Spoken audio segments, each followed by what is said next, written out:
A ver, los de este lado ven el pizarrón, porque ya algunos me dijeron que no veían nada.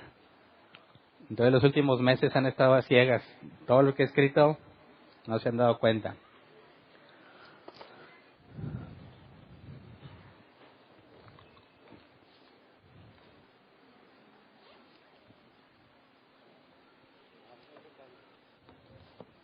¿Más para dónde? ¿Para adelante o este punto sí se queda? Okay. ¿Se ve? Muy bien.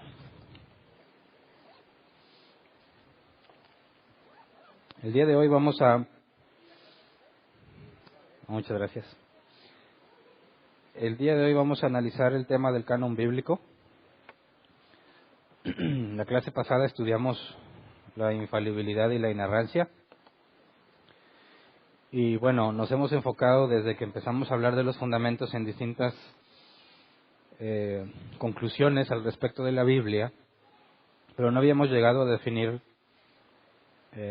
propiamente la Biblia, ¿verdad? Estábamos explicando todo lo que nos lleva a entender por qué la Biblia es importante, pero el día de hoy vamos a enfocarnos en específicamente qué es la Biblia en el sentido de cómo llegamos a tenerla y por qué es confiable la Biblia que tenemos.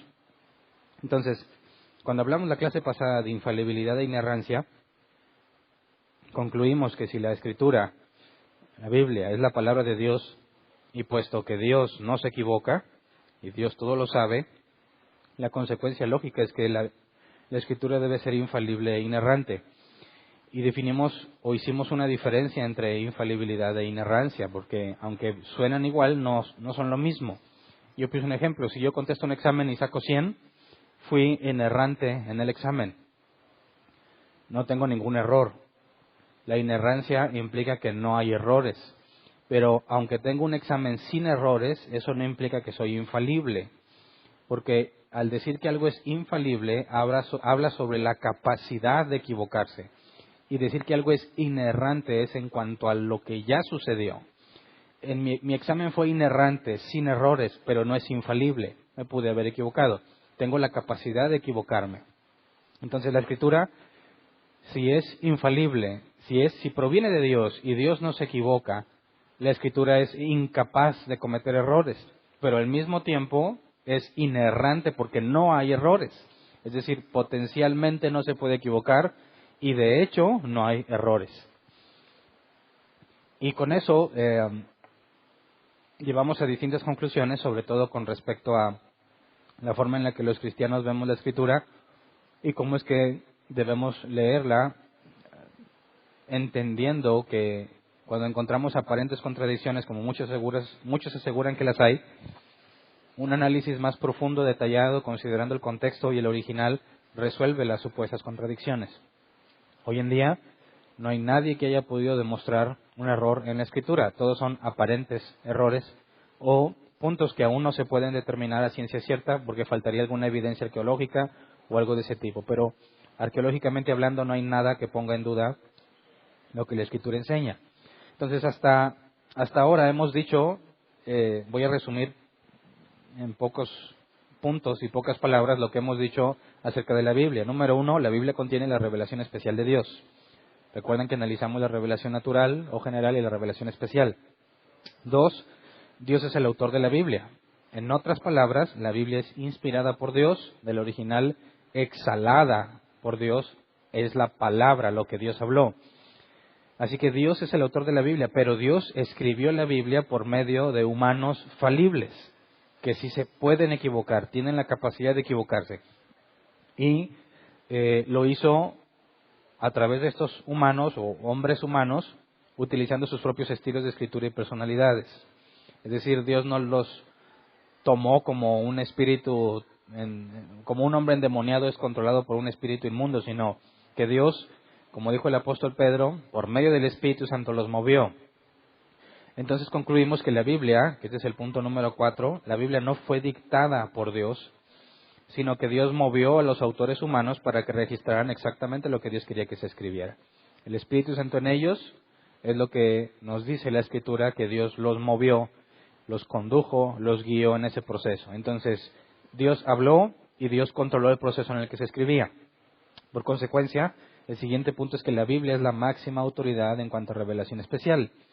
Y analizamos cómo nuestros amigos católicos se aseguran que se compone de 3 partes la máxima autoridad: la Escritura, la tradición y el magisterio, y analizamos a detalle. Y nosotros aseguramos que ni la tradición, ni la Iglesia, ni el magisterio tienen el mismo nivel de autoridad que la Escritura, puesto que la Escritura es la palabra de Dios revelada a los hombres. Ninguna otra escritura o decisión que se tome en concilio, o lo que el Papa y sus obispos digan, ninguno podría compararse con la palabra de Dios. Y lo que vimos al final de la clase pasada es que la Biblia es inerrante e infalible. Entonces, todo esto es la base que nos lleva a comprender por qué tenemos como una de nuestras bases la sola Escritura. Pero hasta ahora no hemos definido qué es la Biblia. Y muchos cristianos no entienden qué es la Biblia. Y muchos ateos, partiendo de lo que entienden como Biblia, aseguran y hacen hipótesis que ni siquiera se sustentan en alguna especie de error bíblico, sino en cuanto a lo que ellos creen que la Biblia es. Pero bueno, lo que los ateos piensen de la Biblia me tiene sin cuidado. Lo que me interesa es qué es lo que los cristianos piensan de la Biblia y qué es lo que concluyen acerca de la Biblia. Y la palabra Biblia proviene del griego biblios, que se traduce como libro. Si tú agarras una Biblia impresa, te dice, normalmente en la portada o en un costado dice Santa Biblia, ¿verdad? Y como vemos todo junto, se tiende a entenderse como el libro santo o el libro sagrado, haciendo referencia a que es un libro. Pero eso es un error. Cuando alguien agarra la Biblia y dice, este es mi libro favorito, bueno, entendemos a qué se refiere, ¿verdad? Pero estrictamente hablando es un error, porque la Biblia es un compendio de 66 libros. ¿Me explico? Que todos los tengas en uno hace que tengas a la Biblia como un libro, pero en realidad son 66. Y fue escrito por aproximadamente, ya que no hay certeza absoluta de algunos autores, aproximadamente fueron 40 hombres o autores humanos que escribieron los 66 libros que tenemos ahora como Biblia en un periodo de 15 siglos, 1500 años. Es decir, no se sentó alguien y empezó con Génesis y terminó en Apocalipsis y dijo, esta es la mejor novela que he escrito. No. Muchos cuando dicen, es que la Biblia es una historia inventada, dices, bueno, ¿cuál de los libros es el que te parece inventado? ¿Cuál de los 66?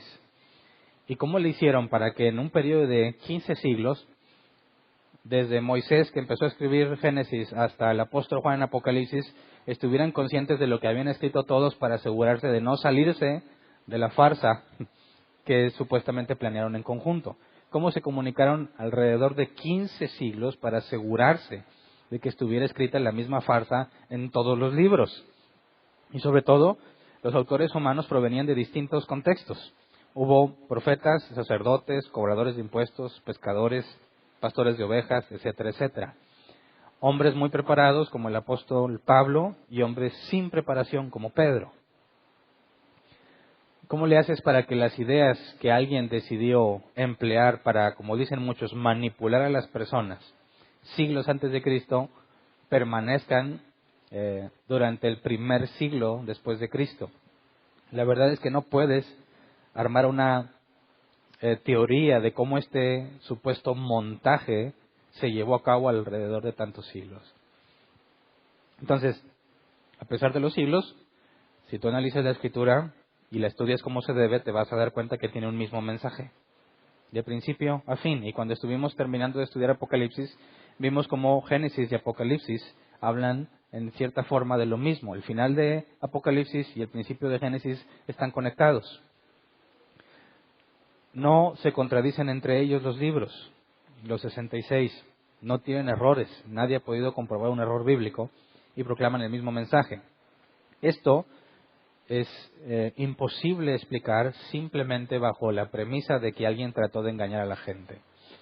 No es una explicación lógica ni congruente el simplemente decir que alguien inventó todo lo que la Biblia dice, porque tendrían que explicar cómo fue el proceso para hacerlo durante tanto tiempo. Entonces, la pregunta que debemos de hacernos ahora es cómo sabemos que los 66 que tenemos son los correctos, ¿verdad? Nuestros amigos judíos ortodoxos aseguran que solamente el Antiguo Testamento y lo que nosotros llamamos Nuevo Testamento no tiene nada que ver con Dios. Nuestros amigos testigos de Jehová aseguran que el Nuevo Testamento que tenemos está equivocado y ellos tienen el verdadero. Nuestros amigos mormones dicen, no, ustedes tienen el Nuevo Testamento, pero les falta lo más importante, que es el libro del Mormón, ¿verdad? Y nuestros amigos católicos dicen, tienen bien el Nuevo Testamento, pero tienen mal el Antiguo porque les faltan libros. Sí sabías, ¿no? Que comparas la Biblia cristiana o protestante con la Biblia católica y en el Nuevo Testamento vas a encontrar lo mismo. Pero en el Antiguo Testamento vas a encontrar más libros en la Biblia católica que en la Biblia protestante. Así que, ¿quién tiene la razón? Este es un argumento que muchos ateos utilizan para decir la Biblia no es confiable porque cada quien tiene la suya y todos aseguran que la de ellos es la buena, ¿verdad? Bueno, entonces, ¿cuál es el argumento razonable que nosotros podemos dar para asegurar que los 66 libros que nosotros tenemos son los correctos? Cuando hablamos de los 66 como una selección entre muchos otros, que ahorita vemos un número aproximado de cuántos había, estamos hablando de que cuando tenemos la Biblia con 66 estamos diciendo que esos son los reales. Estás hablando de una norma y de ahí el nombre del tema es canon bíblico. Y la palabra canon viene del griego canon con K, que se traduce como vara, norma, medida o estándar de medición. Cuando se compilan los 66 libros y se ponen juntos y le llamamos la Biblia, se está diciendo que esos 66 son la norma, son los únicos autorizados y que todos los demás que puedan haber existido, no. ¿Cómo llegas a semejante conclusión? Entonces, para entender cómo se formó la Biblia que tenemos de 66 libros, lo vamos a dividir el tema en dos partes, Nuevo Testamento y Antiguo Testamento. El más problemático, quizás para el protestante, a la luz de lo que está en el Antiguo Testamento y que es palabra de Dios, y que tenían un proceso riguroso de copiado y muy estricto que está comprobado. Hace poco leí que encontraron un fragmento de 2000 años de antigüedad, creo que era un pedazo de Jeremías, y lo compararon con los textos actuales y es idéntico. Es decir, que en 2000 años no sufrió corrupción. Es un método confiable en el Antiguo Testamento. En el Nuevo Testamento, ¿cómo le hacemos para justificar que esos 27 libros que tenemos en el Nuevo Testamento son palabra de Dios? ¿Bajo qué criterios se escogieron de entre más de 2000 documentos? ¿Y cuál es la probabilidad de que esos 27 hayan sido correctamente seleccionados? Entonces, por eso, el día de hoy nos vamos a enfocar solamente en el Nuevo Testamento y el próximo tema en el Antiguo Testamento. Entonces, para entender cómo es que tenemos el Nuevo Testamento, habría que analizar un poco de historia y repasar los argumentos más comunes en contra de la fiabilidad del Nuevo Testamento. Algunos dicen que fue Constantino quien decidió este sí y este no, y él ni siquiera sabía de Biblia, ni sabía de nada, pero como él era el emperador, pues todos le hicieron caso. Eso es un criterio. Otro es que es una bola de manipulaciones con tal de poder controlar a la gente. Otra idea es que esta idea de juntar la Biblia se la sacaron de la manga, que nunca había estado definida, hasta que un buen día a alguien se le ocurrió, seguramente porque no tenía que hacer, dijo, ¿por qué no hacemos una Biblia? Dijeron, ahora le va, y se pusieron a hacerla. Créeme que no te lo estoy inventando, son cosas que yo he leído, que muchos ateos, incluso algunos cristianos, aseguran. Así que, si examinamos un poco la historia que tenemos del cristianismo, tendríamos que entender primero si el canon, o sea, la norma, fue algo que se inventó o algo que ya existía, y cuál es la razón por la cual decidieron compilarlas. Entonces, si analizamos la historia, sabemos que recién Cristo instituye la iglesia. Vemos que hay un periodo de paz, por así decir, en la iglesia de Jerusalén, y muchos se integran a la iglesia. Sacerdotes, fariseos y gente común de todos empezaron a agregar a la iglesia. Vimos que después se extendió a los gentiles. El caso de Cornelio, el caso de Felipe con samaritanos y eso. Y luego después vemos que hubo una gran persecución. Y ese periodo de persecución fue muy extenso. Entonces, durante el primer siglo, o sea, desde que Jesús asciende y les encomienda, la iglesia estuvo enfocada en predicar el Evangelio y sobrevivir a la persecución. ¿Se acuerdan cuando analizamos las cartas de Pablo, Pedro, Judas, todas esos? Claramente se especificaba la enorme persecución que estaban sufriendo.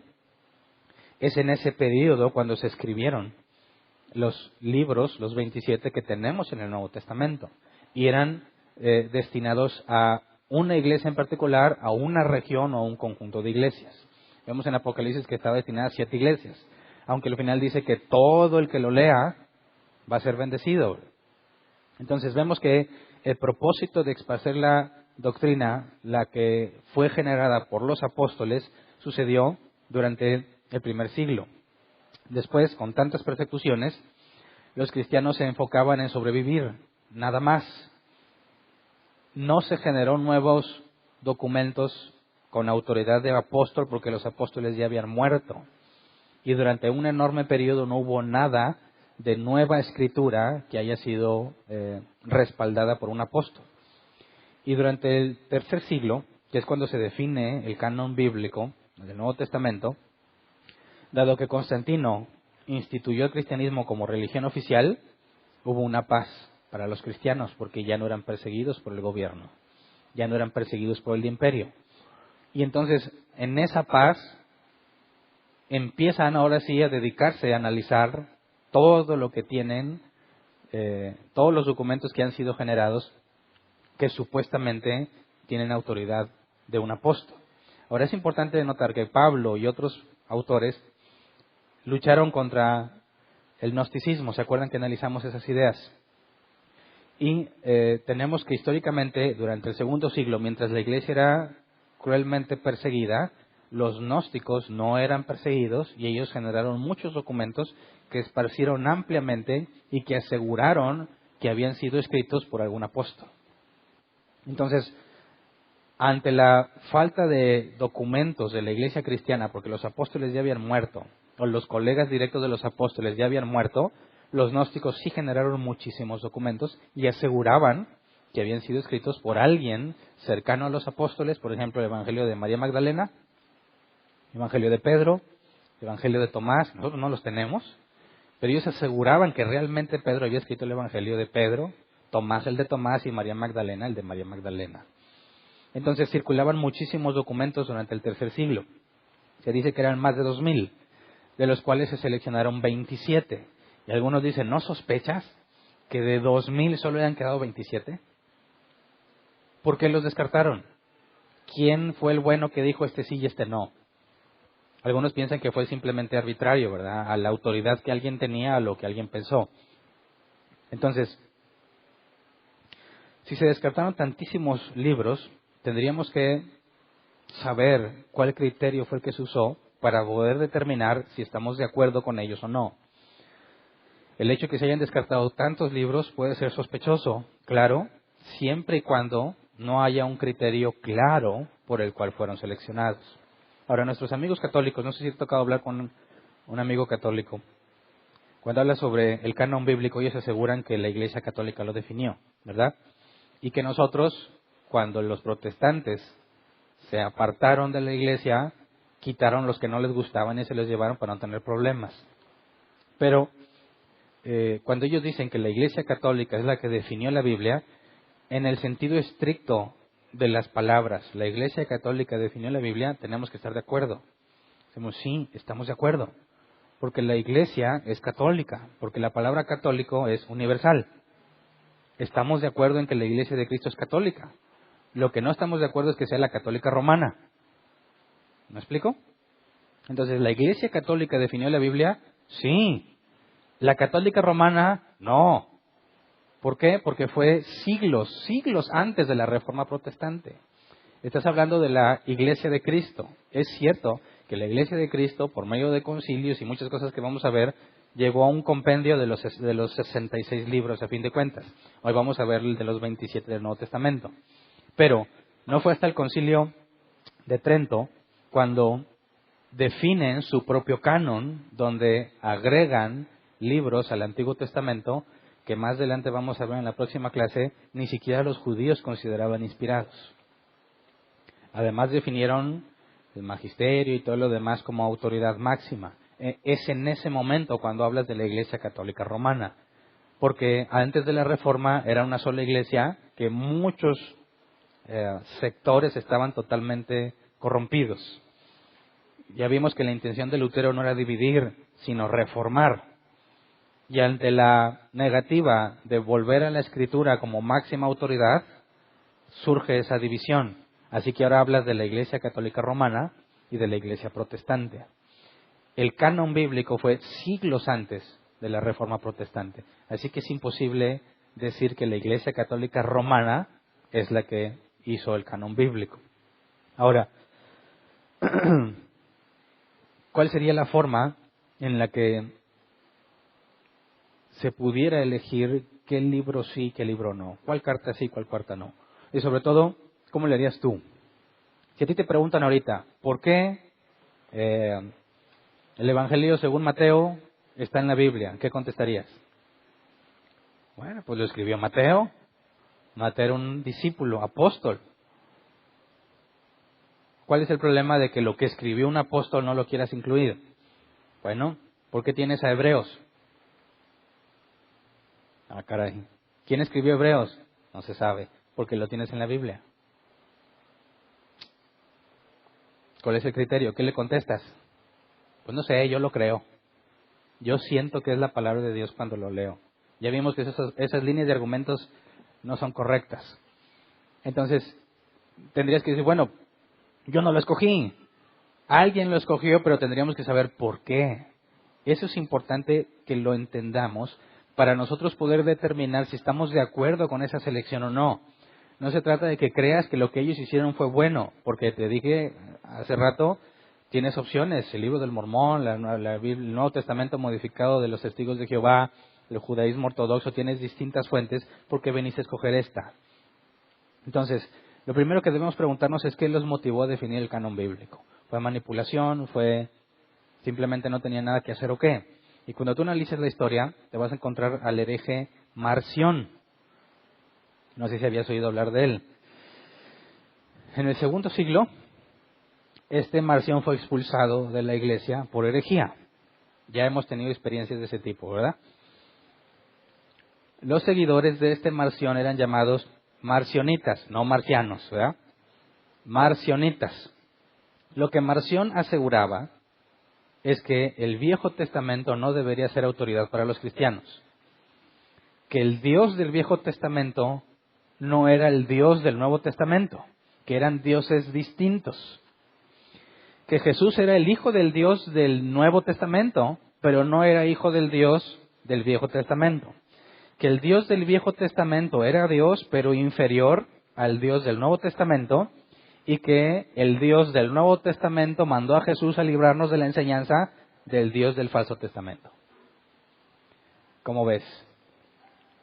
Él aseguró que en su tiempo, en el 144 después de Cristo, si te fijas es reciente, tenían poco de que habían fallecido los apóstoles, él aseguraba que eran dos dioses. Fue expulsado y cuando fue expulsado se salió y fundó sus iglesias porque encontró mucha gente que apoyaba su doctrina. Ahora, el primero que generó el canon bíblico fue Marción.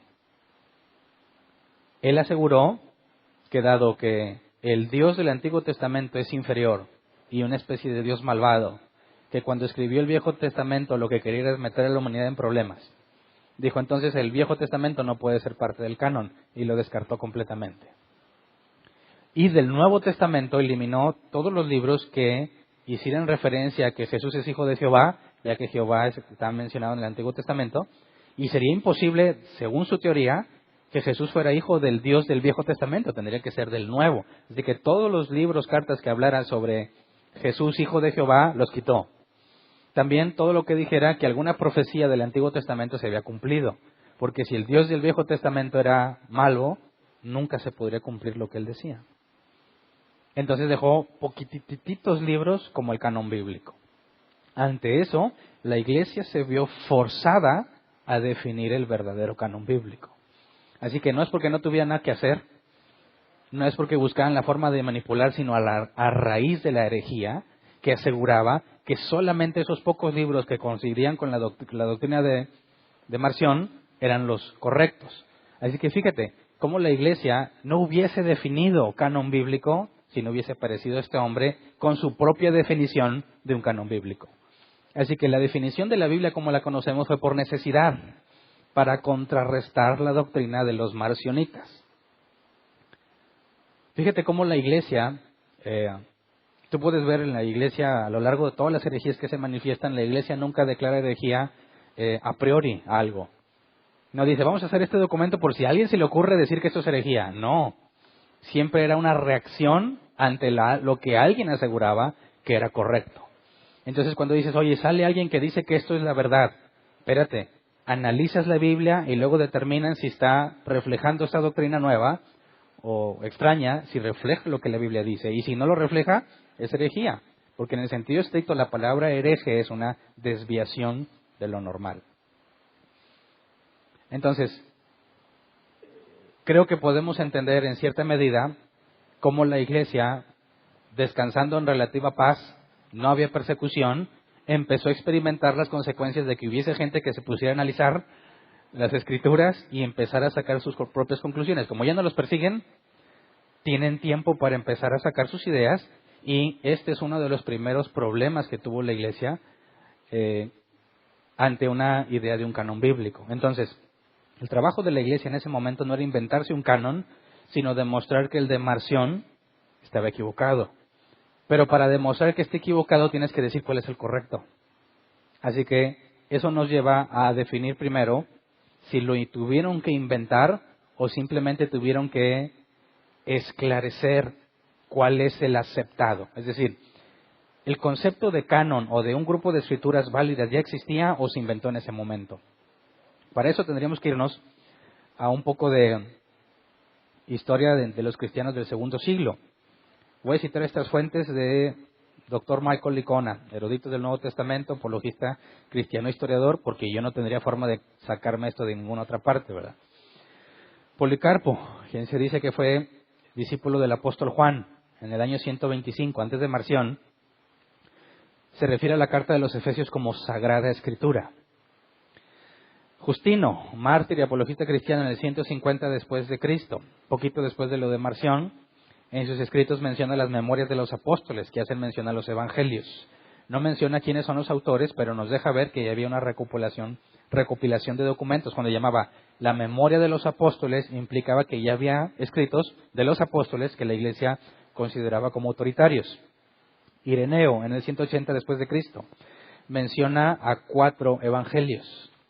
4 evangelios. No dice exactamente el nombre del evangelio, pero menciona que había 4.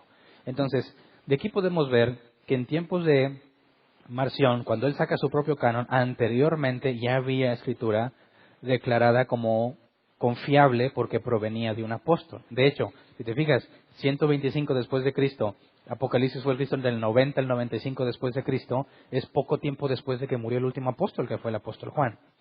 Entonces, el problema que enfrentaron la iglesia es que tras la muerte de los apóstoles, empezaron a levantarse individuos que aseguraban tener la misma autoridad que ellos.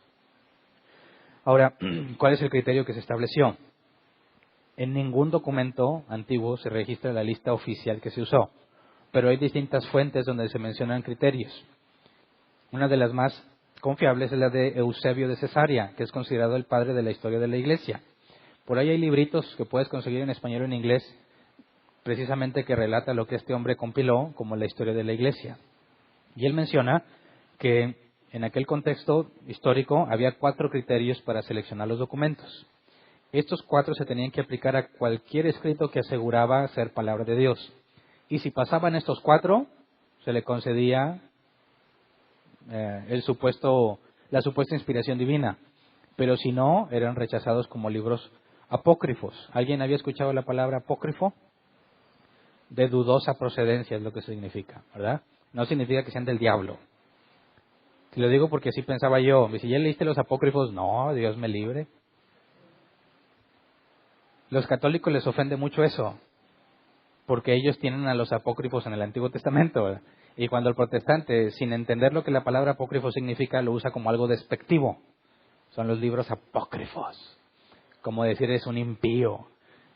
Y dicen los que no conocen el vocabulario cristiano, cuando tú no les dices impío, dices, oye, tú eres cristiano, sí, ¿y por qué tú no me dices impío? A veces ni siquiera saben lo que significa impío, pero sí les dicen en término despectivo. Por eso la Iglesia Católica también les llama deuterocanónicos, ¿verdad? Y ya no se oye tan feo. Es más, se oye más intelectual, ¿verdad? El punto es que se le considera apócrifo porque dudas de que realmente haya sido escrito por quien asegura haber sido escrito, o que, indistintamente de quién lo escribió, dudas de que realmente se ha inspirado. Y vamos a ver la próxima clase por qué Primera y Segunda de Macabeos y todas esas no consideramos que sea palabra inspirada por Dios, pero será en la próxima clase cuando veamos el Antiguo Testamento. Para efectos del Nuevo Testamento, los 4 criterios son estos. Número 1, que fuese escrito por un apóstol o uno de sus colegas respaldado por un apóstol. Es decir, el Evangelio según Mateo pasa este criterio. Sí. El Evangelio de Juan. Sí. ¿Qué más? Las cartas de Pablo. Pues sí. Pero ¿cuál no pasaría el criterio? Bueno, aparentemente, si yo te pregunto, ¿y el Evangelio de Lucas y el libro de los Hechos? Lucas no era apóstol. ¿Pasa este criterio? Espérame, es que haya sido escrito por un apóstol o por uno de los colegas del apóstol respaldado por el apóstol. Y tenemos que Lucas fue un compañero de Pablo y de quien Pablo,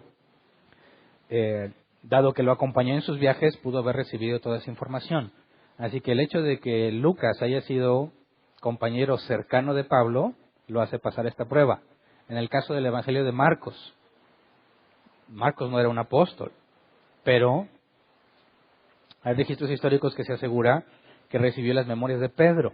Por el nivel de detalle es algo que es imposible que Marcos hubiera escrito en ciertos puntos, y se atestigua que son las cosas que Pedro le enseñó. Entonces por eso es aceptado. Pero ¿qué me dices de Hebreos? Ya que no se sabe quién es el autor. En aquel entonces, nada más estamos viendo el primer criterio, ¿verdad? En aquel entonces se consideraba que Pablo o un colega de Pablo lo había escrito.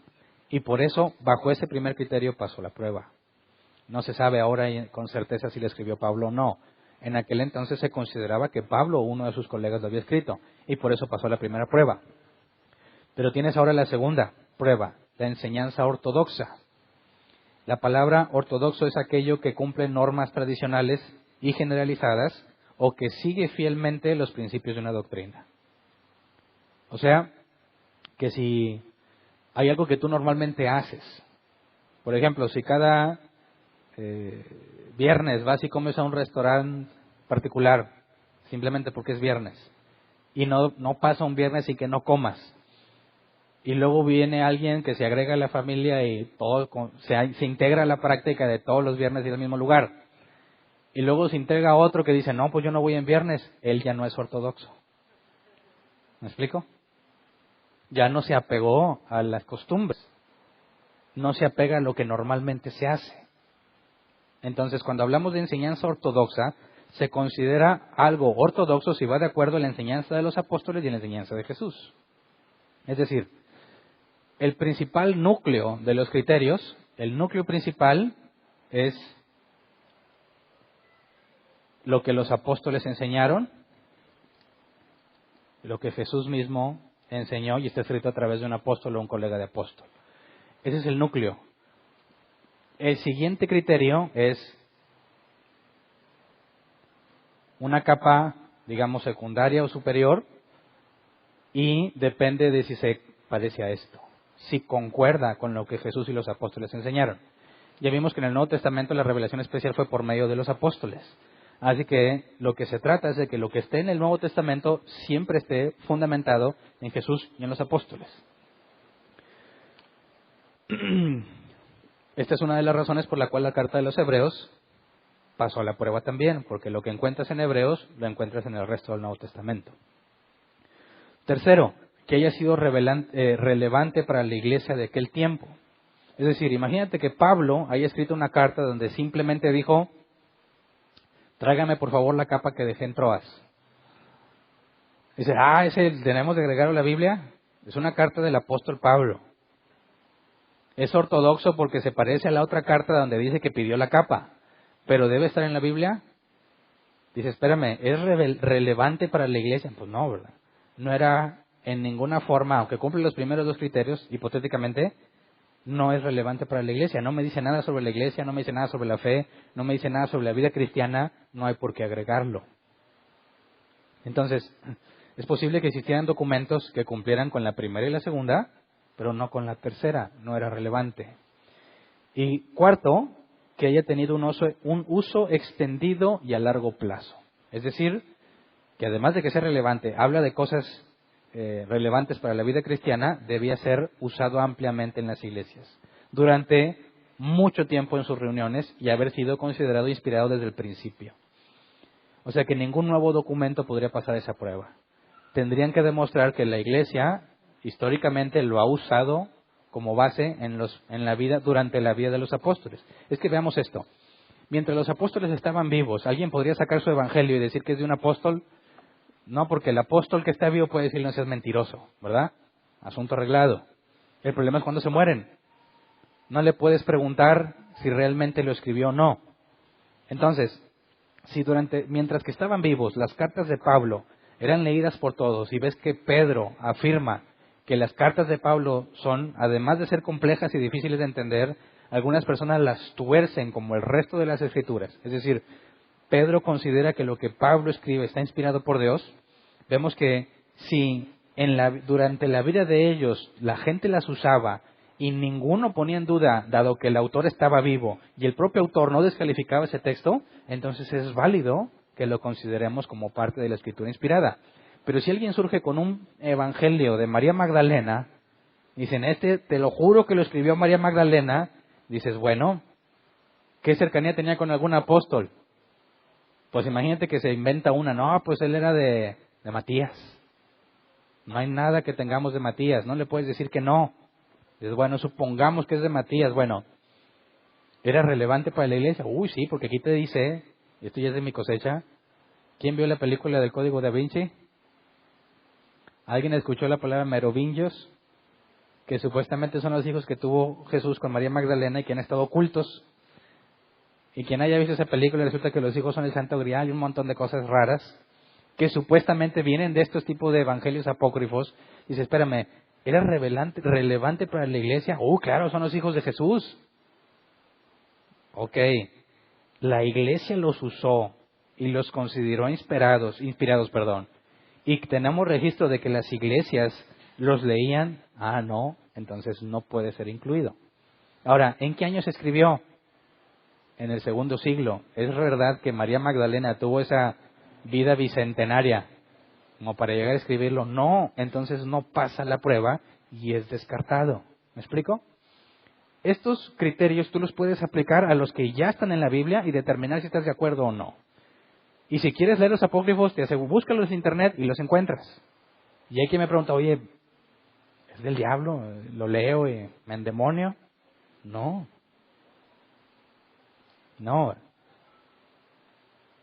Puedes leerlos. Pero eso sí, si no has leído la Biblia y los lees, de nada te va a servir. Y hasta te puede meter ideas raras, porque va a decir, sí, mira, como dice Segunda de Macabeos, espérate. Vas a empezar a querer citar libros apócrifos cuando no tienes la capacidad de determinar si cumple con los criterios o no. Por eso lo ponemos como un fundamento. Para que podamos leer la Biblia, tendríamos que decir primero por qué no creo en el Evangelio de María Magdalena, ni en el de Pedro, ni en el de Tomás. Al aplicarle estos criterios no pasan la prueba. Son descartados. Para manipular a la gente, no, yo no veo evidencia de manipulación. De hecho, ¿tú aceptarías un escrito que asegure que es antiguo, que no pasa estos criterios? ¿Quién en sus 5 sentidos, que quiere hacer lo que Dios dice, acepta un documento que no cumple con esos criterios? No tiene sentido. Entonces no es malicia, ni el deseo de manipular. Más bien es buscar la seguridad de que estamos leyendo algo que realmente tenía la autoridad de Dios, ya que Jesús dijo a los apóstoles, quien lo reciba a ustedes, me recibe a mí. Si lo rechazan a ustedes, me rechazan a mí. Por eso yo ponía que el centro es lo que Jesús y los apóstoles dijeron. Ahora, ¿no podríamos decir que nada más lo que Jesús dijo? Dices, ¿para qué agregas a los apóstoles? ¿Qué opinas? A ver, Apocalipsis, ¿es lo que Juan dijo o lo que Jesús dijo? ¿Qué dice el versículo 1 del capítulo 1? Esta es la revelación de Jesucristo. Entonces pasaría la prueba. Pero ¿qué me dices cuando el apóstol Pablo dice, digo esto, no el Señor, sino yo, que las solteras no se casen? Pablo, ¿qué onda? Ese es de tu cosecha. Pero él dice, pero yo también considero que tengo el Espíritu Santo. Y dado que Jesús concedió esa autoridad, tenemos cosas que los apóstoles dijeron que no provienen directamente de la boca de Cristo. Por ejemplo, cuando Pablo regaña a los corintios, porque a la hora de comer la cena o los alimentos no se esperaban unos a otros. ¿Eso lo dijo Jesús? No, eso lo dijo Pablo ante una situación específica. ¿Lo que leemos en la carta de los Hebreos son palabras de Jesús? No. ¿Lo que lees en la carta de Santiago son palabras de Jesús? No, pero es enseñanza que procede de los apóstoles y que es congruente, es ortodoxa con la enseñanza de Jesús y los apóstoles. Pero si alguien llega, no, pues esto no lo dijo ni Jesús ni un apóstol, bueno, demuéstrame que el apóstol te dio esa información. No, Dios me la reveló. No, seas mentiroso. ¿Le creerías? Si eso es cierto, tenés que decir, a ver, agrega Primera de Hernán a la Biblia, porque Dios se la reveló.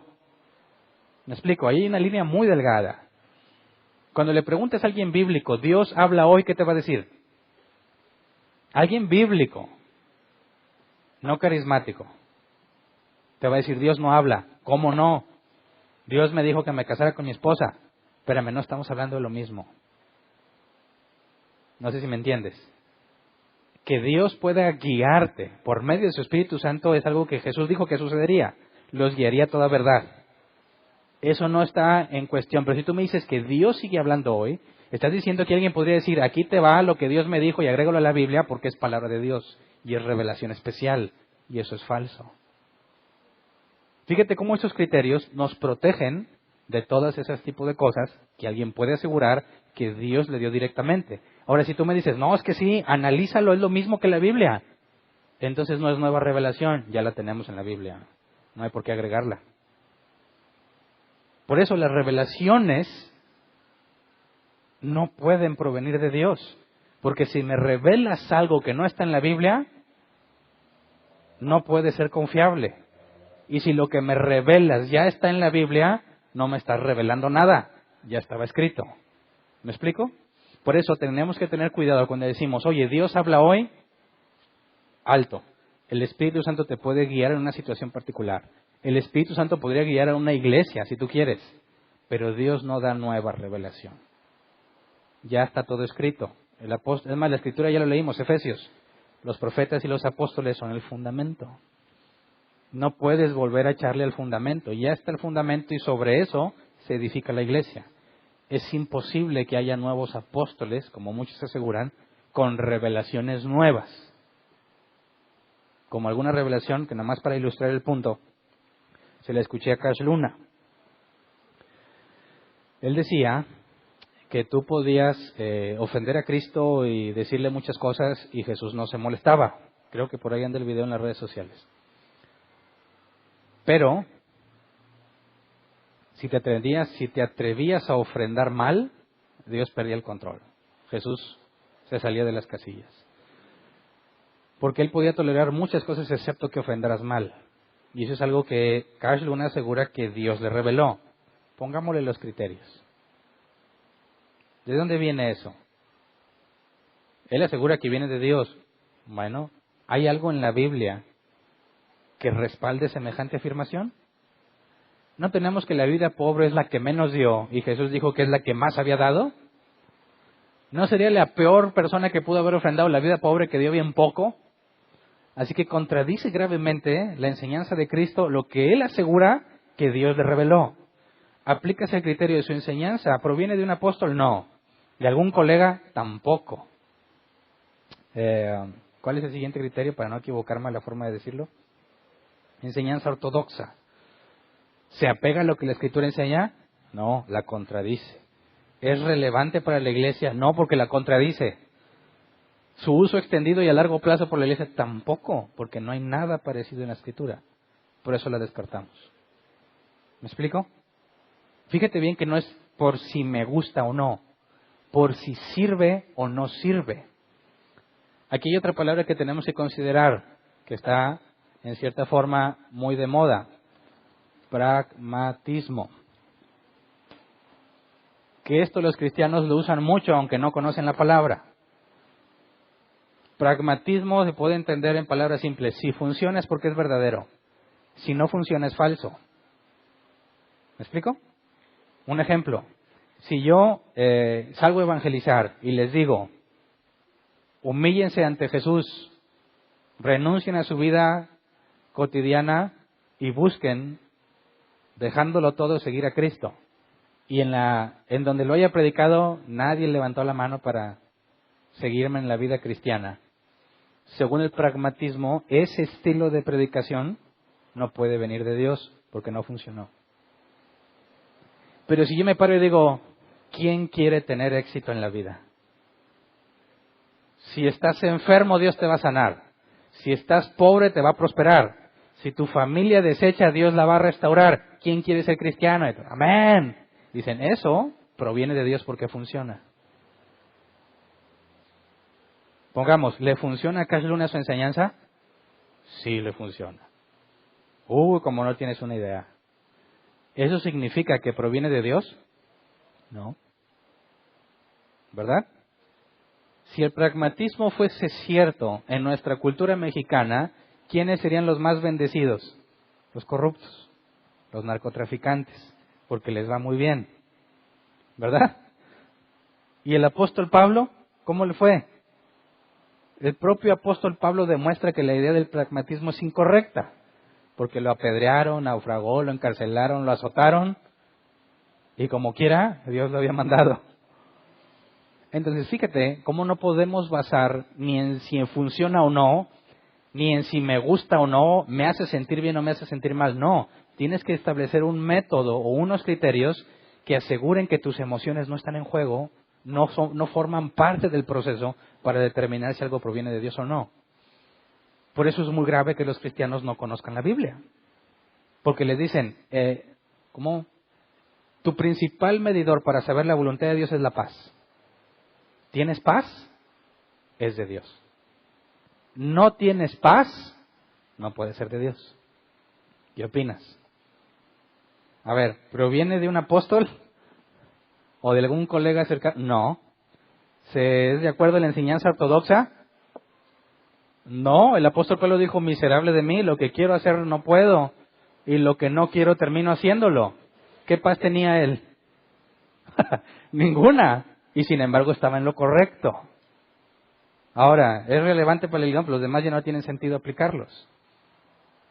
Le aplicas un criterio, dado que la palabra de Dios es infalible, si proviene de él no se contradice.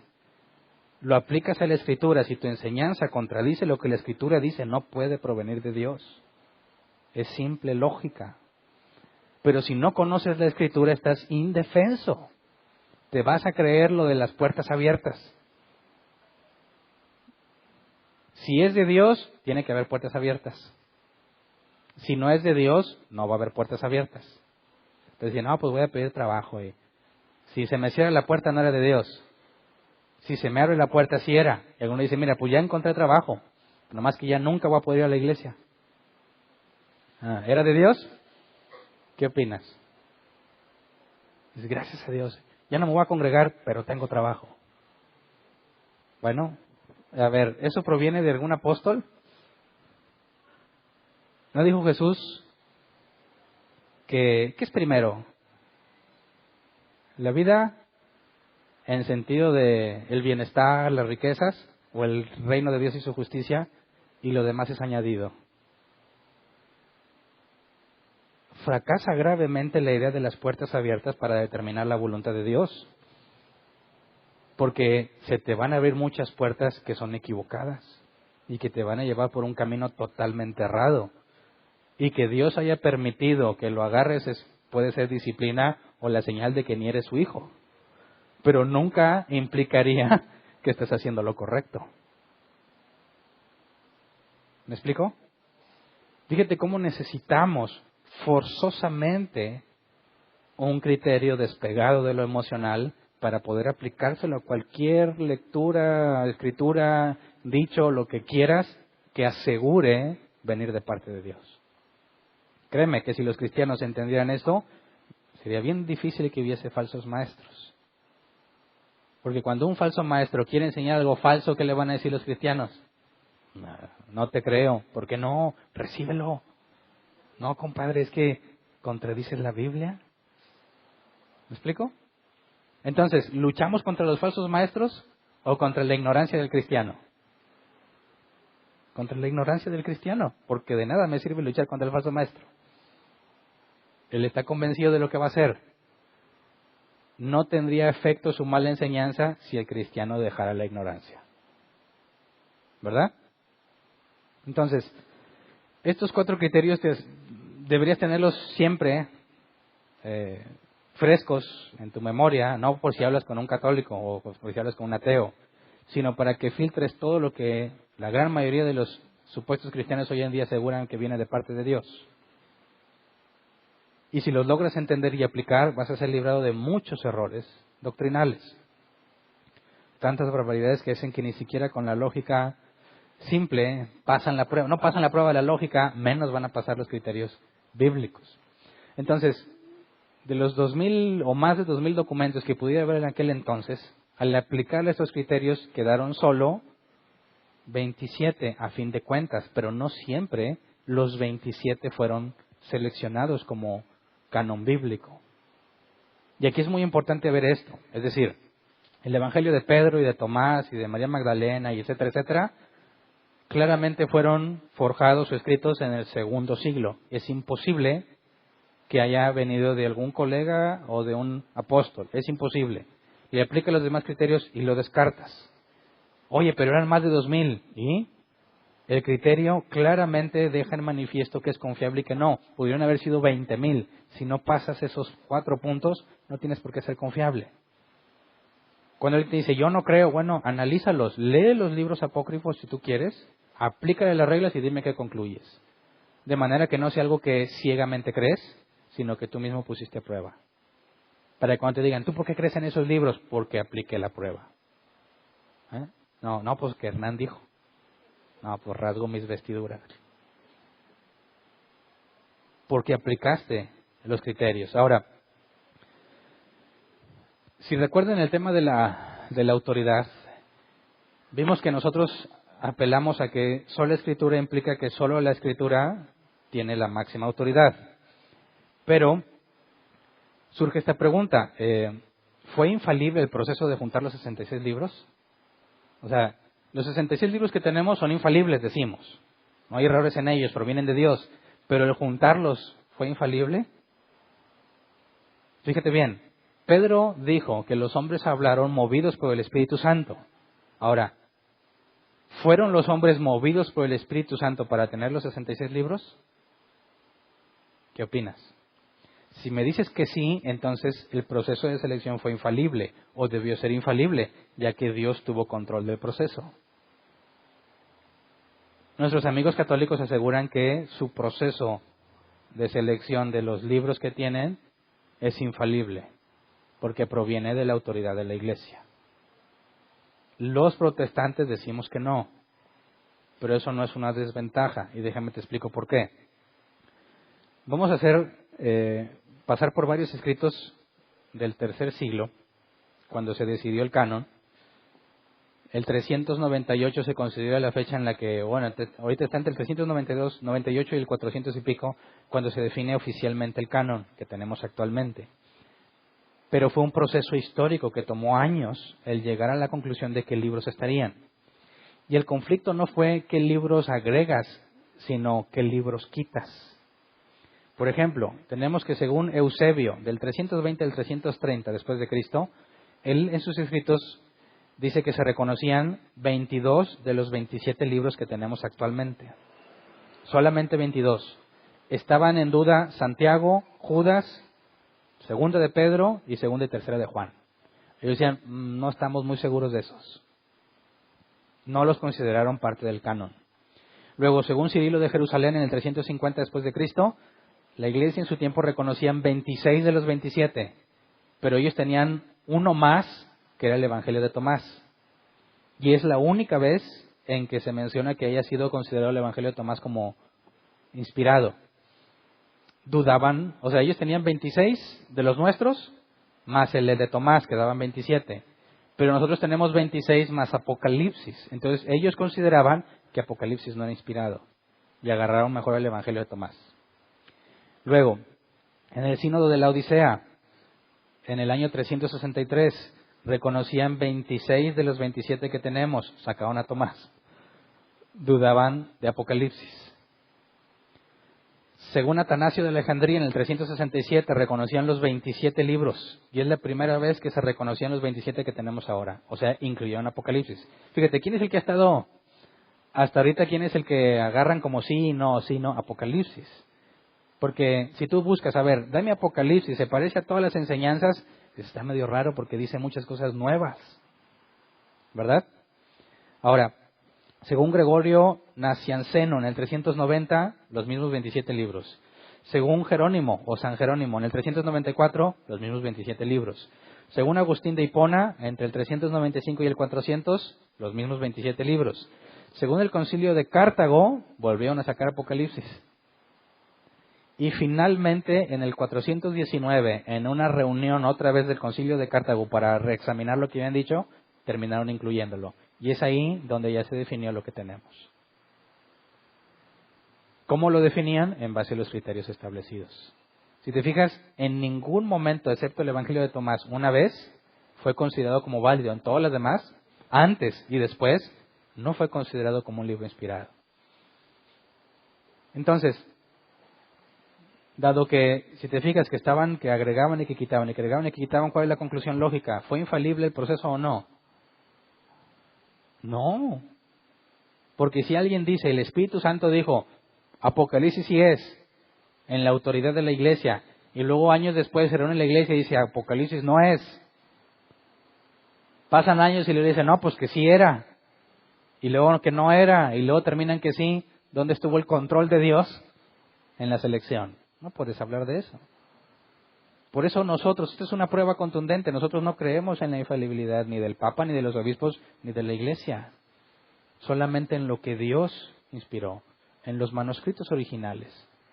Sin embargo, nuestros amigos católicos aseguran que, además de los 27 que coinciden con nuestro Nuevo Testamento, más otros que agregan al Antiguo Testamento, aseguran que esa decisión es infalible y los mete en serios problemas, porque cuando lees estos libros, a los que nosotros llamamos apócrifos o deuterocanónicos, contradicen la Escritura. Tú tendrías entonces que confiar que a pesar de las contradicciones, realmente el Espíritu los usó, cosa que es imposible que Dios se contradiga a sí mismo, ¿verdad? Si Dios es omnisciente y se contradice, es imposible que sea omnisciente, ¿verdad? Es lo mismo, decimos, si Dios se arrepiente, tienes un problema con la omnisciencia, porque para que Dios cambie de opinión, tendrías que considerar dos opciones. ¿Se le escapó algo o fue incapaz de verlo? Dice, ¿sabes qué? Yo puse a Hernán en el libro de la vida, pero me salió muy arisco y muy necio. ¿Sabes qué? Lo borro. Pero Hernán se arrepintió. Dijo Dios, no me esperaba que Hernán se fuera a arrepentir. Échame otra vez. Hernán Valdés, vámonos. Muchos piensan que así es Dios, ¿verdad? Qué grave error. ¿Dónde dejaste la omnisciencia? Es decir, me estás diciendo que Dios dijo al principio, se va a salvar a Hernán. Y luego ya en el tiempo dijo, rayos, me equivoqué. Y luego, no, sí se salvó. ¿Ya ven? A fin de cuentas se cumplió lo que yo dije. No. Si Dios dijo, Hernán, desde antes de la fundación del mundo, es imposible que se equivoque.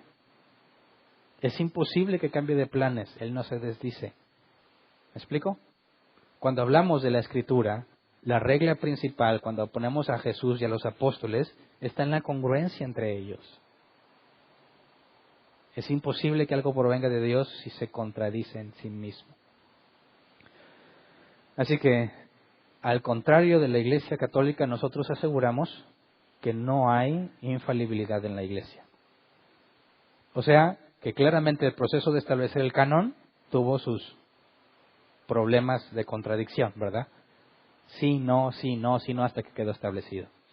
Hoy en día nadie duda de que estos libros son. O sea, nosotros aseguramos que los 66 libros son correctos al aplicarle mínimo los 27 del Nuevo Testamento que ya analizamos, los consideramos correctos. Sin embargo, aseguramos que no fue infalible el proceso en el cual fueron recopilados. Una vez surgió la pregunta aquí en una predicación, ¿qué pasa si encuentran un manuscrito enterrado? Imagínate que fue el Evangelio de Pedro. Y saber, está junto con manuscritos del primer siglo. Así que sería imposible que haya sido escrito después.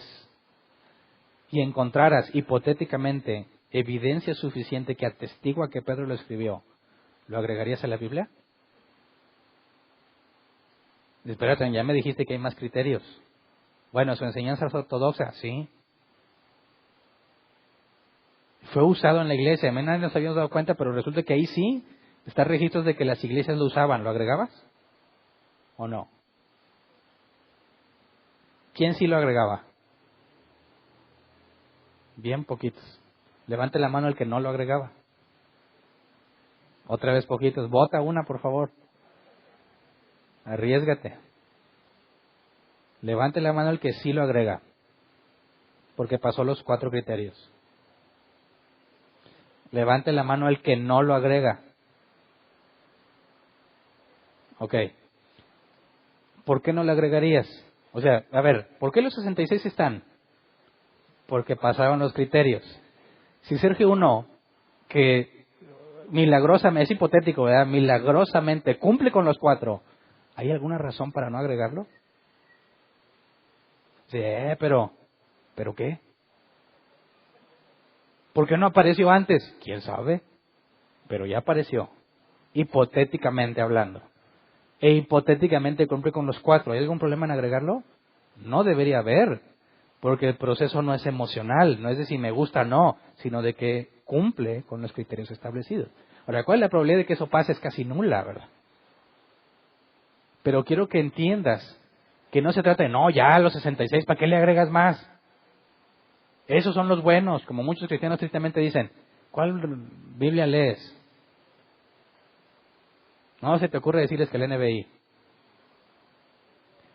La NBI. ¿Cuál? La NBI. La NBI, hombre, esa es del diablo, está manipulada. ¿Sí sabías que el dueño es homosexual? Y se agarran una historia de la cual no hay sustento. La buena es la Reina Valera 60. Esa es la de Dios. Dices, ¿realmente crees? Fíjate bien cómo empezamos a poner la confianza de la Escritura que tenemos en criterios comprobables.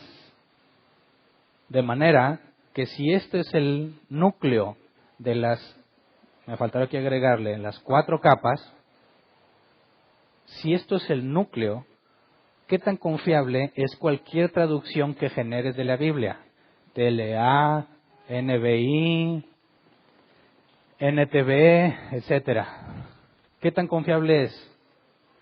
Depende de si se apega a esto, al original. Entonces, ¿podemos decir que la Reina Valera 1960, esa es la única buena? Claro que no, eso es absurdo. Para empezar, no es la original. Es de 1960. Pero es confiable en el grado en que se apegue a los originales. Por eso, no te cases con una sola versión. Te vas a llevar cada sorpresa cuando leas la TLA. Y dices, caray, ¿esto de dónde se lo sacaron? Bueno, luego lee la NBI y medio se parecen. A veces agarra monte una feo. A veces entre las dos no te pones de acuerdo, agarras otra y medio le entiendes, pero te vas al original. Y luego agrégale, ¿son los textos mayoritarios o el texto crítico? Y dices, santo padre.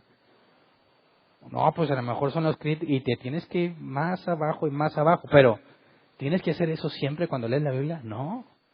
Porque hay un muy buen grado de traducción fiel en las Biblias que tenemos.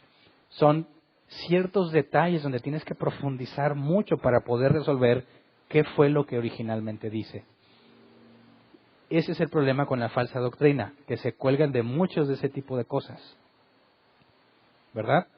Y que escapa a la vista de un lector simple de la Biblia. Se requiere que alguien se meta más adentro y diga, eso está mal traducido, por eso es incorrecto. ¿Me explico? Porque si tú dices, y Jesús lloró, hombre, ¿habrá llorado realmente? Vamos al original. ¿Lloró o no lloró? Y luego, ¿por qué lloró? ¿Estaba enojado o estaba triste? ¿Se puede llorar por alegría? ¿Por tristeza? o también por coraje o impotencia. ¿Cuál de las tres es? Bueno, si te empiezas a meter el original y examinas la palabra, no te habla de tristeza necesariamente, habla de un coraje, enojo por falta de fe. Y dices, no puede ser, yo siempre pensé que Jesús dijo, pobrecitos. Él ya sabía que Lázaro iba a resucitar, ¿verdad? Entonces, hay ciertas cosas que necesitas profundizar para ver qué es lo que realmente tenemos registro de que se dijo. Y luego ver si nuestras traducciones son confiables en esa parte. ¿Me explico? Pero por lo pronto, los 27 libros que tenemos, tú puedes aplicarle la prueba. Me dices si estás de acuerdo o no. Dice, a mí no me gusta ese, pues estás en libertad, ¿verdad? Decir que no te gusta. Pero si le apliques los criterios y pasa, sale sobrando si te gusta o no. Porque no es emocional, ¿verdad? Es objetivo. Entonces, con eso terminamos la primera parte. Vamos a ponernos de pie y vamos a orar antes de pasar a la sección de preguntas. Si te fijas, no toqué la Biblia en cuanto a un pasaje. Porque ¿cómo puedes explicar la formación del canon con la Biblia? No se puede. No hay ningún pasaje que te diga, y escogeréis a este y a... No. Eso es más de la historia del cristianismo. Y es importante que como cristianos estemos enterados a cierto nivel de lo que la historia del cristianismo enseña, sobre todo en el tema de herejías. Porque muchas de las herejías modernas no son modernas, son muy antiguas y ya han sido declaradas herejías. Sin embargo, como no sabíamos, caemos en el mismo engaño en los tiempos del siglo en el que se cayó, y cuando la Iglesia definió herejía y lo demostró, se supone que nosotros ya no deberíamos caer en ese problema. Pero como no sabemos, ahí vamos otra vez. ¿Verdad? Entonces, hagamos el esfuerzo, no descuidando la Biblia, sino además de la Biblia, empezar a buscar literatura que te hable de la historia del cristianismo. Hay mucho en Internet. Y empezar a entender cómo es que llegamos a cómo estamos. Y si te fijas, tenemos la misma Biblia que leían en el tercer siglo. ¿Cuántos siglos han pasado? Y estamos leyendo lo mismo. Olvídate que las manipulaciones no tienen ningún sustento asegurar eso. Así que pidámosle a Dios esto. Lo dije en la clase pasada, esto no se trata de acumular conocimiento en tu cerebro. No se trata de convertirte en una especie de intelectual que puedas demostrar a los demás que están equivocados. Se trata de que si eres cristiano y el Espíritu Santo está en ti, lo que adquieres en conocimiento intelectual se transforma en práctica. ¿Verdad? Y más que acumular conocimiento para sentirte superior y decir, hombre, ustedes bola de amateurs, novatos, no tienen el nivel de iluminación que yo tengo. Eso ya te hace a ti estar en pecado al tener un concepto mayor del que debes de tener de ti mismo. Así que la idea es que todo este conocimiento, si es nuevo para ti, te debe de llevar necesariamente a la humildad, porque acabas de ver cuán ignorante eres. ¿Verdad? Y mientras más sabes, ¿qué aprendes? Mientras más sabes, más te das cuenta de lo que ignoras. ¿Verdad? No te conviertes en, no, ya soy más sabio. No, ¿sabes qué? Ahora me doy cuenta de, yo sabía que ignoraba mucho, pero ahora sé que ignoro más. ¿Y cuál es la consecuencia? Lógica, si sabes que ignoras más, mayor humildad. Por eso la Biblia dice que la humildad antecede a la sabiduría. ¿Verdad? Así que por favor, pidámosle a Dios eso. Si nos está enseñando cosas que yo sé que son muy básicas, pero muchos de los cristianos no las conocen, no las conocíamos, que eso no nos envanezca, sino que nos haga eficientes al agregarnos humildad a Dios, nos haga eficientes a la hora de explicar la razón de nuestra esperanza en la Escritura y en las promesas que tenemos. Vamos a orar. Señor, perdónanos por lo enormemente ignorante que somos. Sabemos que esos documentos existen desde hace siglos y jamás los leímos, ni nos interesamos, ni sabíamos que existían. Señor, sabemos que todo eso está a nuestro alcance, sin embargo, nunca pusimos atención o nunca le dimos el valor que tiene conocer lo que tú has estado haciendo con la iglesia a través de los siglos.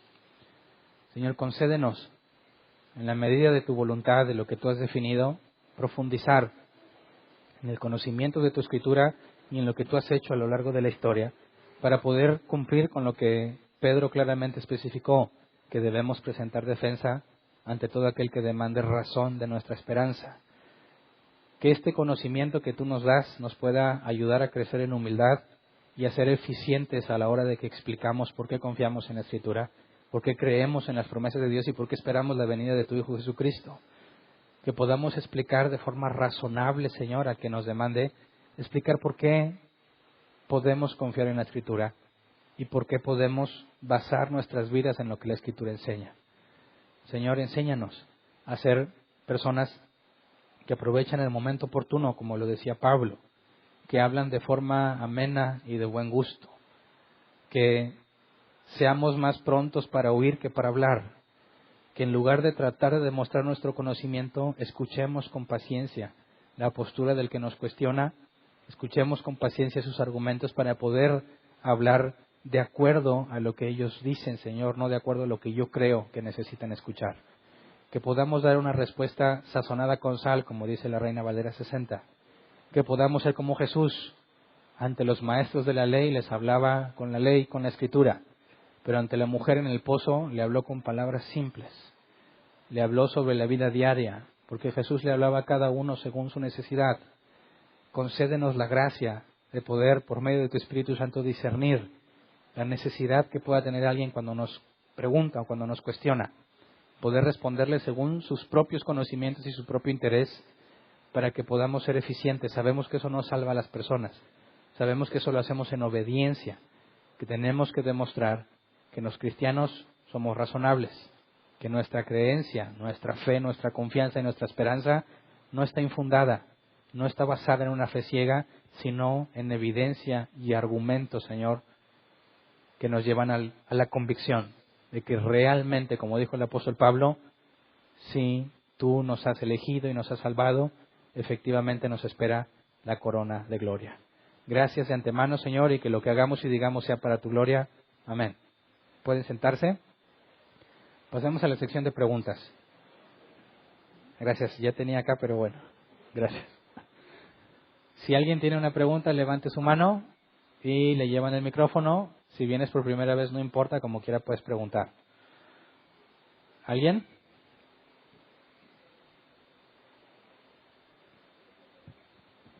Gracias.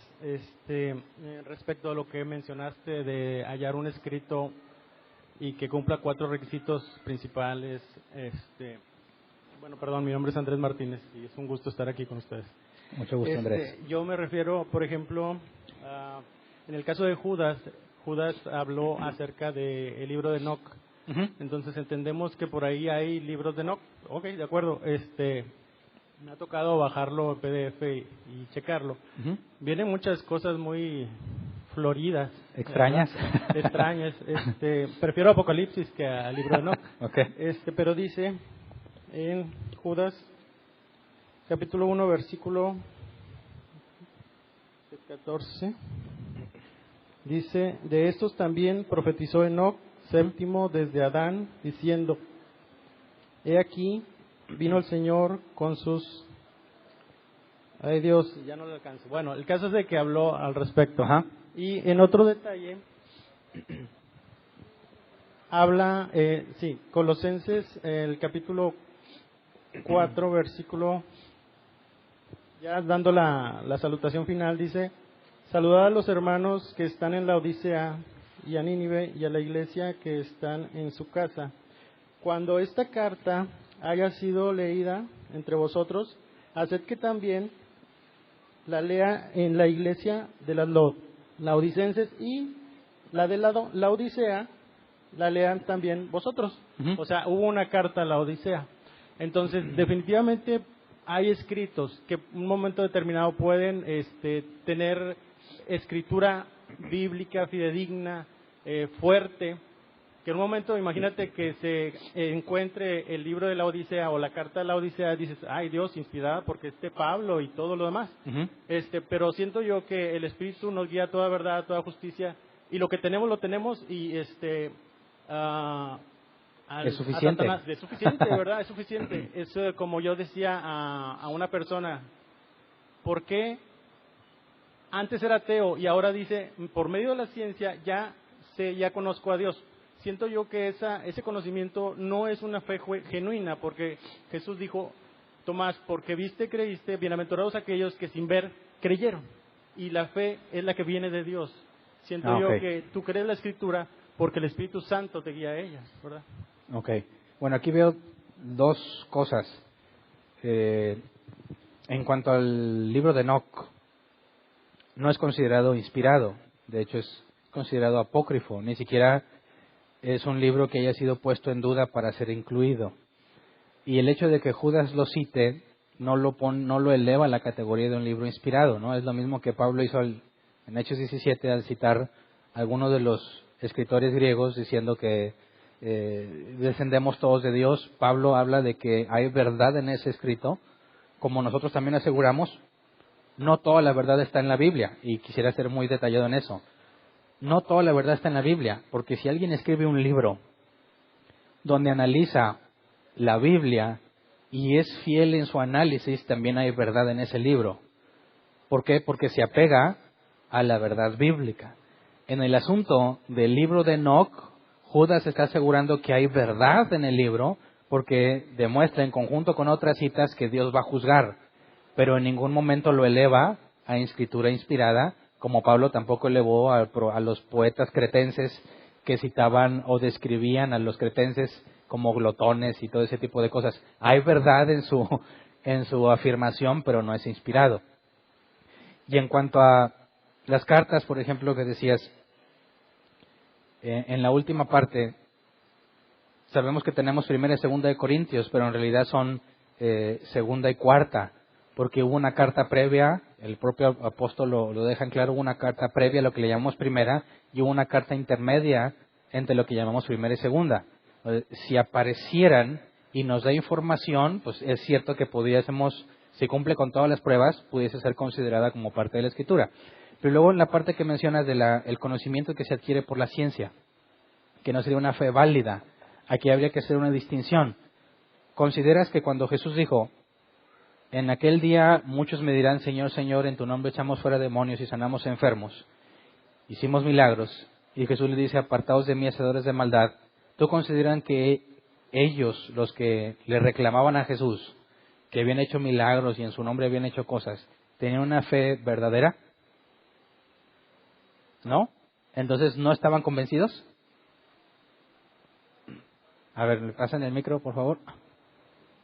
Bueno, yo siento que ahí hay un énfasis más que nada en aquellas personas que pueden hacer eso, que pueden decir, sabes que yo tengo la doctrina correcta, la fe correcta, mas sin embargo, y tienen una certeza de que se van a ir al cielo. ¿Y por qué? Porque nació en un hogar cristiano y, bueno, te lo voy a citar. Yo nací en un hogar pentecostal. Uh-huh. Y ahorita, cómo he batallado desde el 2000 para acá para poder decirles, hermanos, reaccionen, es que así no es. Y ellos dicen, no, pues ahí te encargas de las perritas cuando nos vayamos al cielo y tú te quedes. O sea, hablando Sí. de la tribulación. Pero digo, caramba, es bien difícil que se arraiga la doctrina tanto, es una esclavitud. Entonces siento yo que esas personas que van a Jesús dicen, oye, en tu nombre echamos fuera demonios, sanamos enfermos. Sí tuvieron una fe, pero esa fe no les salvó. Es que ese es el punto. Sí era auténtica su fe, mas no era una fe salvadora. Porque según la Biblia, la fe sin obras es muerta. Entonces, alguien puede intelectualmente estar auténticamente persuadido de algo. Su fe es auténtica, pero no es fe salvadora, porque no está acompañada del nuevo nacimiento. Entonces, alguien que por medio de la ciencia llegue a la conclusión que hay un Dios, tiene una fe auténtica, pero no es salvadora porque no es eso lo que se requiere, sino el nuevo nacimiento. Entonces, nada más quería hacer esa distinción para que no haya confusión. ¿Sí? Ok. ¿Alguien más? Acá adelante.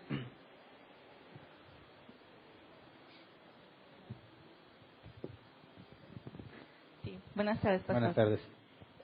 Hace tiempo yo estuve estudiando casi todas las versiones de las Biblias y llegué a la conclusión de que también me topé con la Biblia la del oso.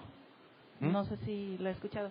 Bueno, obviamente eso está en Praga, ¿verdad? Y se supone que en el museo en Praga está la Biblia original o copias. Yo digo que es una fotocopia.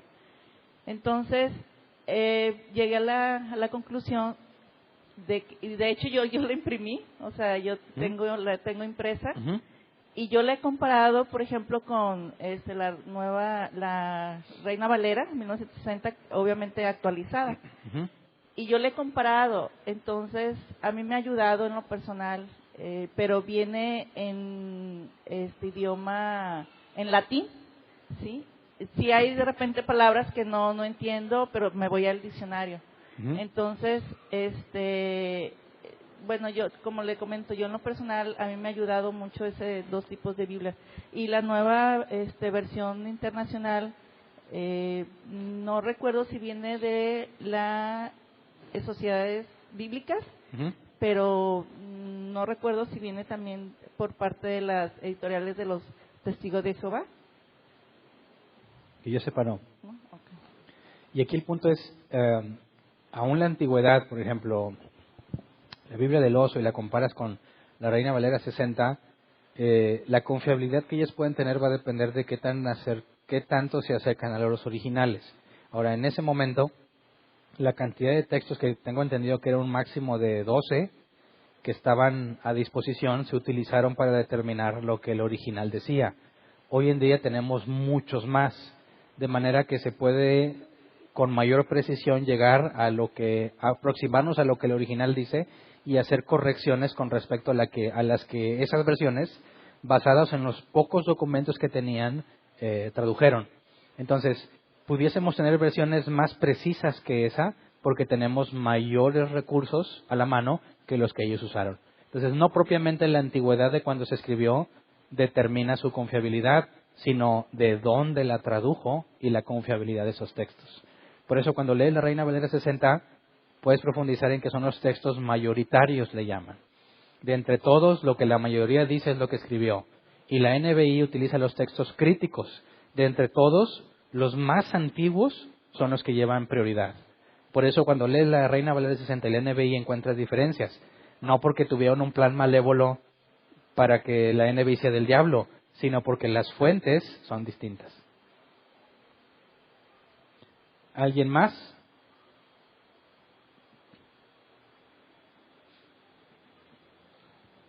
Buen día, pastor. La palabra canon, pastor, según he entendido, tiene que ver con vara o medida, algo así. Y tiene más que ver, pastor, con el conjunto de escritos que al final fue un resultado, o más bien se refiere a los criterios que se tomaron en cuenta con los cuales se llegó a esa conclusión de los libros. O sea, ¿a qué tiene que ver con qué se relaciona más la palabra canon? ¿Con los criterios que se siguieron o con los libros que fueron el resultado?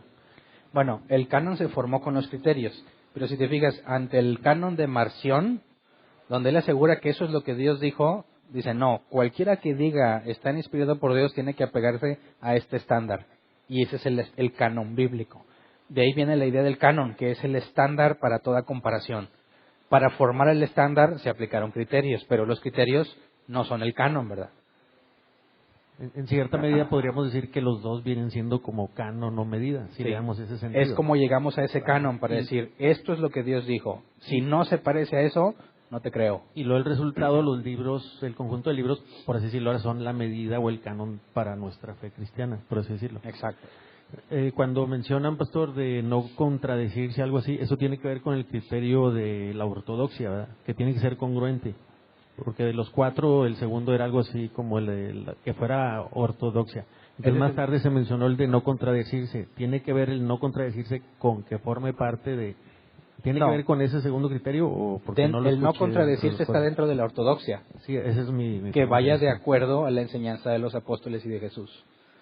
El tercero es que fuese relevante, y el cuarto es que haya sido usado ampliamente. Sí, Entonces, sí. en el segundo de la ortodoxia se Tiene- valida si concuerda o no Tiene que ver concuerda. con que no se contradiga. Ahí es donde entraría el no contradecirse. Sí. Am, los católicos apostólicos romanos, que se llaman así, creo que también tienen los 27 del Nuevo Testamento de Ujú. nosotros, ¿verdad? Y aun y cuando tengamos ese mismo canon o esa misma medida, pastor, en cierta medida podríamos decir que no se les ha revelado nuestro Señor Jesucristo, no han tenido esa revelación. Entonces, aun y teniendo ese mismo canon, por así decirlo, pues es insuficiente. No que la Escritura sea insuficiente. Ah. No sé si me Es estoy que dando a no, entender y concuerdo. no hay forma de asegurar generalmente que ningún católico tiene la revelación de Dios. Eso es imposible. Tendrías que preguntarle a cada uno por el fundamento bíblico a ver si lo tiene. No dudamos que entre los católicos haya personas verdaderamente convertidas. Lo que se espera es que si Jesús dijo que sus ovejas solo oyen su voz y no oyen la voz de otro, eventualmente se van a ir apartando de las doctrinas que no se pegan a la Escritura. Un católico nunca te va a decir eso, ¿verdad? Porque él asegura que la Escritura no es el único estándar, sino que te falta el magisterio y la tradición. Por eso hay cosas que ellos aseguran que aunque tenemos el Nuevo Testamento, ellos aseguran que María, como lo leí hace tiempo, fue concebida sin pecado y ascendió en un cuerpo glorificado. Dice, oye, pero ninguno de los 27 libros dice eso. Ah, no, pero por tradición. Ah, bueno, pues ahí está el problema. Es imposible asegurar que tienes la máxima autoridad en un lado y en otro. Así que ellos no aseguran que una es la máxima, sino que es parte. Ellos aseguran que la Escritura es parte, la tradición es parte y el magisterio es parte. Y hasta que tienes los tres, tienes la verdad. Pero eso lo pondremos a prueba al comparar el canon en la próxima clase, el Antiguo Testamento nuestro con el de ellos. Pastor, no tengo nada en contra de que nos preparemos, nos instruyamos y podamos aprender a lo mejor algo de griego, algo de hebreo y todas esas cosas. Que se entienda, y hago la aclaración. Pero vamos a pensar se menciona la palabra los originales, ¿verdad? Y los originales estaban algunos en griego, vamos a hablar del Nuevo Testamento. Y una persona, un individuo en algún país del mundo sabe griego, ¿verdad? Porque es su lengua natal. Y tiene la Biblia en griego, tiene el original.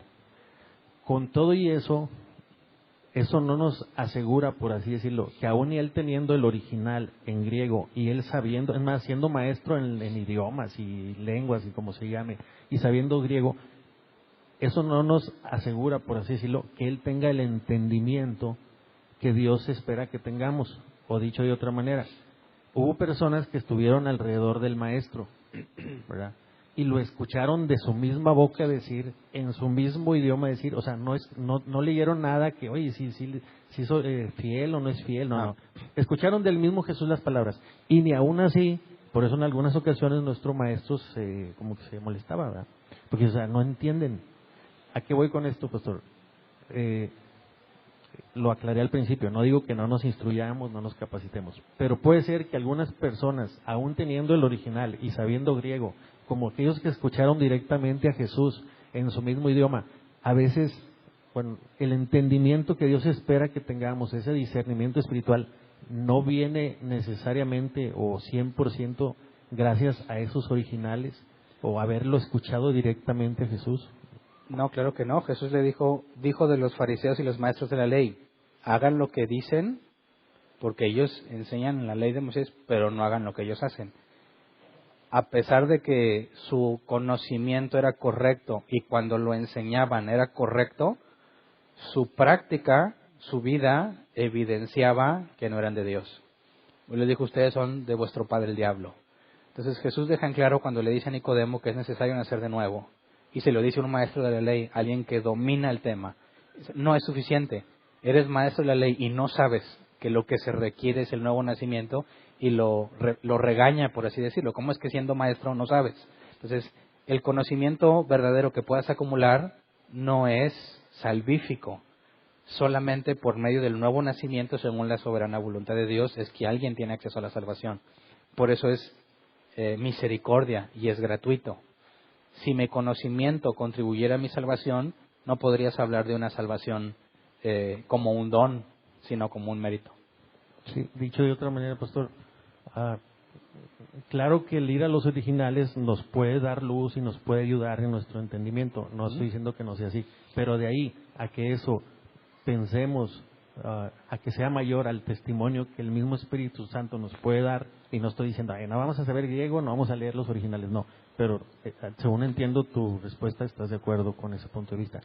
La última, pastora. Para alguien engañar a alguien, yo alcanzo a percibir que hay un espíritu, ¿verdad?, por así decirlo, un ser X. Creo que el engaño existe, ¿verdad? Y alguien sería que pretende engañar, pues sería muy tonto de su parte querer engañar haciendo algo muy diferente al original. Entonces, no sé si estés de acuerdo con la opinión o cuál es tu punto de vista. O sea, lo que no nos estás diciendo es que no estemos apercibidos de que podamos ser, que pueda haber entes, espíritus o como le quieran llamar, que pretendan engañar al cristiano que quiere ser lo más bíblico posible, como dice Efesios, para que ya no seamos niños fluctuantes llevados por lo que... O sea, al dar tu opinión acerca de tantas versiones que hay ya de la Biblia, no estás diciéndonos eso, ¿verdad? O sea, no estás diciendo, o sea, muchachos, no se preocupen, no hay nada en el mundo ni ningún ser creado que pueda querer venir a engañar a los que dicen ser cristianos. No nos estás diciendo eso, ¿verdad? No, sí, cualquiera te puede tratar de engañar, ¿no? Y si partes de que los que no han nacido de nuevo están sujetos y sumisos a la voluntad de Satanás, asumes que son controlados no por Dios, sino por Satanás. Y si alguien te quiere engañar, nunca vendría de parte de Dios, ¿verdad? El punto es que a la hora que nosotros, según la Escritura, se nos llama a permanecer firmes, es en el conocimiento de la revelación especial de Dios, por medio de la Escritura. Los ministerios y todo están establecidos para que estés firme en la doctrina correcta. Entonces, más que verlo como una lucha espiritual, es una práctica diligente de adquirir conocimiento bíblico para que cuando llegue la prueba y la tentación ante un engaño, puedes decir como Jesús dijo, escrito está. Jesús es el ejemplo máximo. Jesús defendió su postura y su posición en el desierto por medio de la Escritura. Eso es lo que nosotros debemos hacer. Ante las tentaciones e invitaciones de Satanás, él mismo presente o cualquiera uno de sus hijos, siempre la respuesta debe ser, escrito está. Sí. Dicho de otra manera, pastor, no somos un Iron Man cristiano que no estamos expuestos, aún y teniendo el nuevo nacimiento y la presencia del Espíritu Santo, no estamos, yo no estoy expuesto porque el pastor me dijo que como ya soy nacido de nuevo, nadie me va a poder engañar. O sea, no estamos diciendo ¿estamos eso. expuestos a los engaños? Sí. Esa es mi pregunta. ¿Que el engaño nos lleve a perder la salvación? No. Sí, no, pero sí estamos, eso es a lo que voy, pastor. O sea, no somos el Iron Man cristiano de que nada me puede engañar, así saquen la Biblia de Pito Pérez, o sea, no estamos diciendo eso. Pastor, había dicho que la última, perdóname, cuando dijiste los 4 criterios, pastor, se tenían que cumplir, cuando se hizo ese canon, ¿verdad? ¿Se tenía que cumplir con los 4? ¿No podía algún libro decir, oye, pues sí cumple con 3, cumple con el núcleo, cumple con lo principal, pero la verdad nunca lo usaron? Es que nunca lo usaron, pues, Pues entonces, pues pásala, ¿no? Porque pasa 3, nomás le falta una. Lo que has leído es que tenía que cumplir con los 4. Gracias. ¿Allá había otra mano levantada? Ahí está el micro. Bueno, primeramente, pues estoy muy agradecida por ser discípula suya después de muchos años de pertenecer al cristianismo, ¿verdad? Gracias. Entonces, entre todo lo que uno lee y lo que trae, usted ahorita dijo que a veces decimos, ay, esto me da paz, y lo hacemos, ¿verdad? Aparte de checar su palabra, y a mí en muchísimas ocasiones me pasaba a tomarme de la palabra, como usted dice, y aplicarlo, y cuando había cosas muy graves en nuestra vida, yo tomaba, que me salía en un estudio de los niños o que aplicamos esa enseñanza, Juan 14:27, que dice, mi paz te dejo, mi paz te doy, y no te la doy como da el mundo, no se turbe tu corazón ni tenga miedo. Entonces yo confiaba que lo que había de pasar, pues era porque era voluntad de Dios, en ese sigo de acuerdo.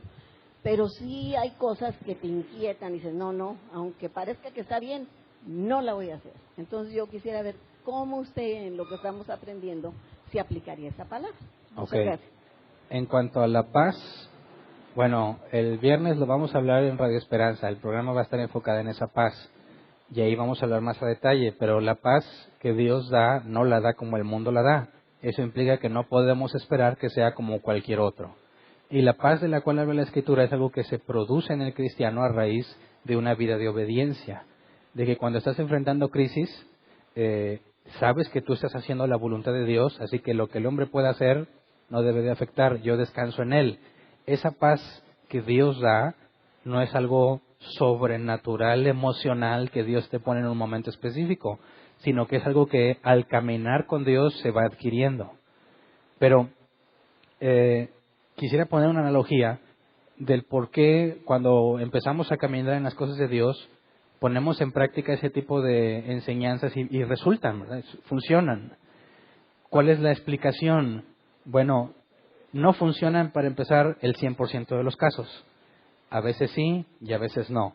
Y eso ya pone en duda que sea un principio bíblico. Muchos aseguran que es un principio bíblico, pero si es un principio como, digamos, la gravedad, en ninguna circunstancia, si yo me aviento 100 veces de panza, no le voy a fallar ninguna en que voy a dar al piso, ¿verdad?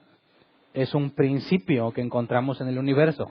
Cuando alguien asegura enseñar un principio bíblico, debe de cumplirse siempre. Si no, no es un principio. Si no, fue una cuestión de al azar o de algo aleatorio. Y yo quisiera poner un ejemplo. El hecho de que tengamos cierto nivel de madurez en un momento del tiempo y las cosas funcionen y le hayamos sentido no significa que eso es real. Por ejemplo, a mí me enseñaron que Santa Claus existía. Espero que no haya niños oyéndome. A mí me enseñaron que Santa Claus existía y en mi experiencia, algunos años me traía lo que le pedía. Otros años no. Entonces me hacía cuestionar. Fíjate que la lógica es la misma que muchos cristianos asumen. Dicen, yo te declaro sanidad. Oye, no sané. Ah, es que algo hiciste mal, te faltó fe. ¿Qué le dicen a los niños cuando Santa Claus no le trajo lo que él quería? Pues no te portaste tan bien. Entonces viene a ser mi culpa, ¿verdad? ¿Sí o no? Fíjate que es la misma analogía, ¿verdad? Viene a ser mi culpa.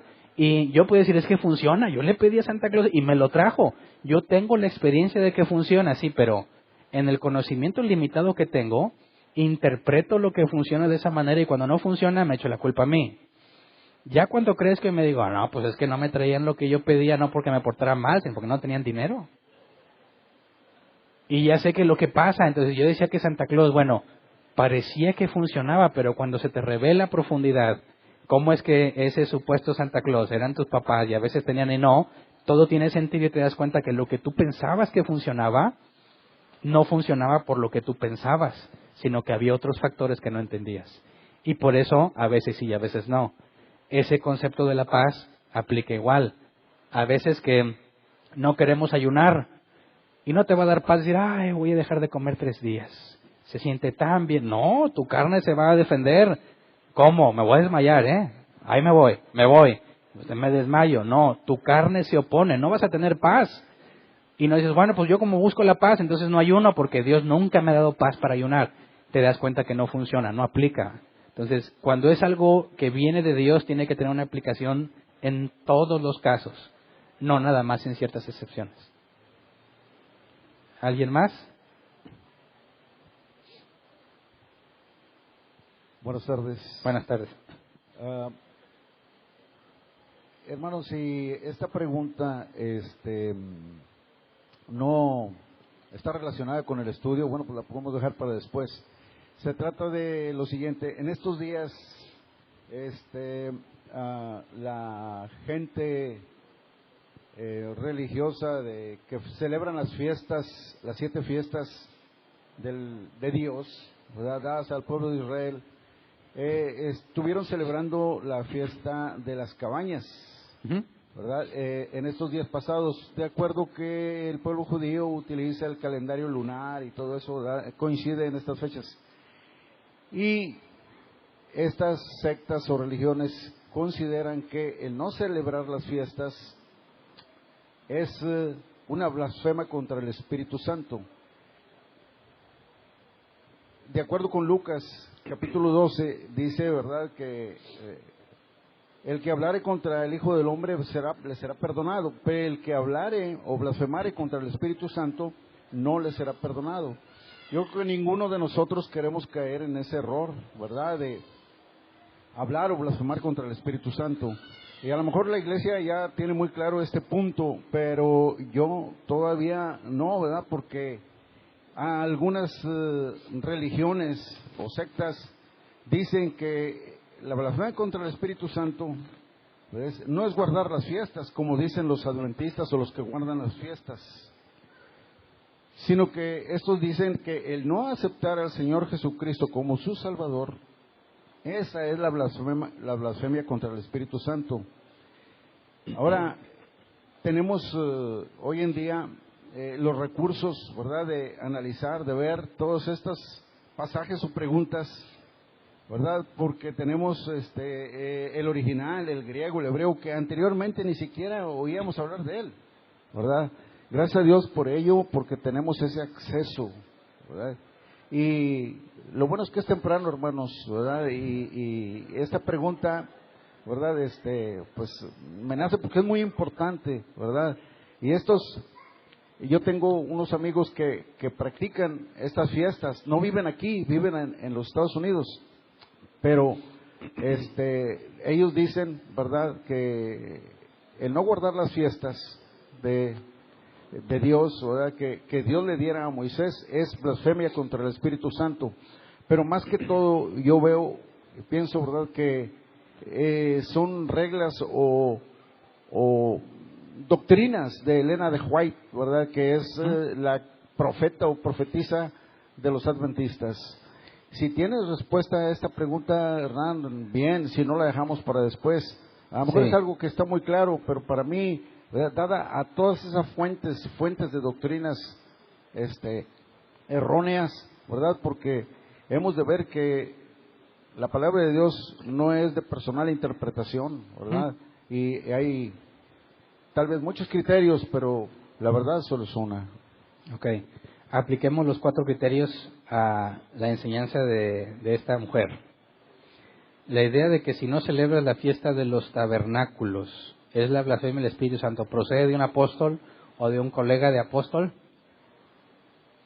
No, sobre todo porque Pablo dice que unos se fijan en días y otros no, cada quien hágalo con tal de que sea para el Señor.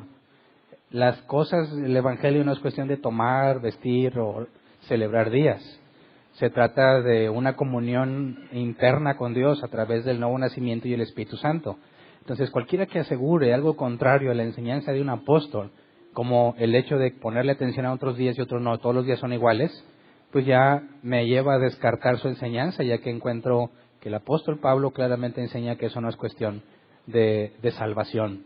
Entonces, si alguien quiere celebrar esas fiestas, es libre para hacerlo siempre y cuando lo haga por el Señor. Pero hay que advertir que si él pretende agradar a Dios por medio del cumplimiento de las fiestas en la ley de Moisés, hace vana la predicación del Evangelio, hace vana la cruz de Cristo, como dice el autor de Hebreos. En vano moriría Jesús si por medio de la ley de Moisés pudieses agradar a Dios.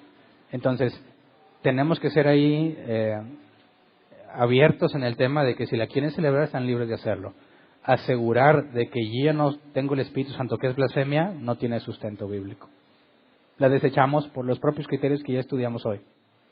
Eso me queda muy claro, ¿verdad? Ya que el apóstol Pablo dice, ¿verdad?, nadie os juzgue ni en comida ni en bebida, ni en día de fiesta, ¿verdad?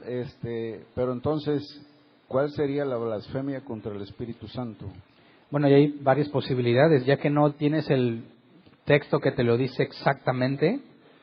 Algunos piensan que es lo que llaman el pecado imperdonable, es precisamente, según el contexto con la que yo estoy de acuerdo, es en cuanto a atribuirle algo a Dios que es imposible que él haga. En el contexto del que está hablando Jesús, le atribuyen al Espíritu Santo el poder de Belcebú. Y este tipo de declaraciones llevan a blasfemar al Espíritu Santo en lo particular, y es imposible que un verdadero hijo de Dios, como ellos aseguraban, pudiese contradecir la obra del Espíritu. O sea, demuestra que no son hijos de Dios, y eso hace que sea imperdonable, ya que no han nacido de nuevo. En el caso de estos hipócritas, aseguraban ser hijos de Dios y no lo eran.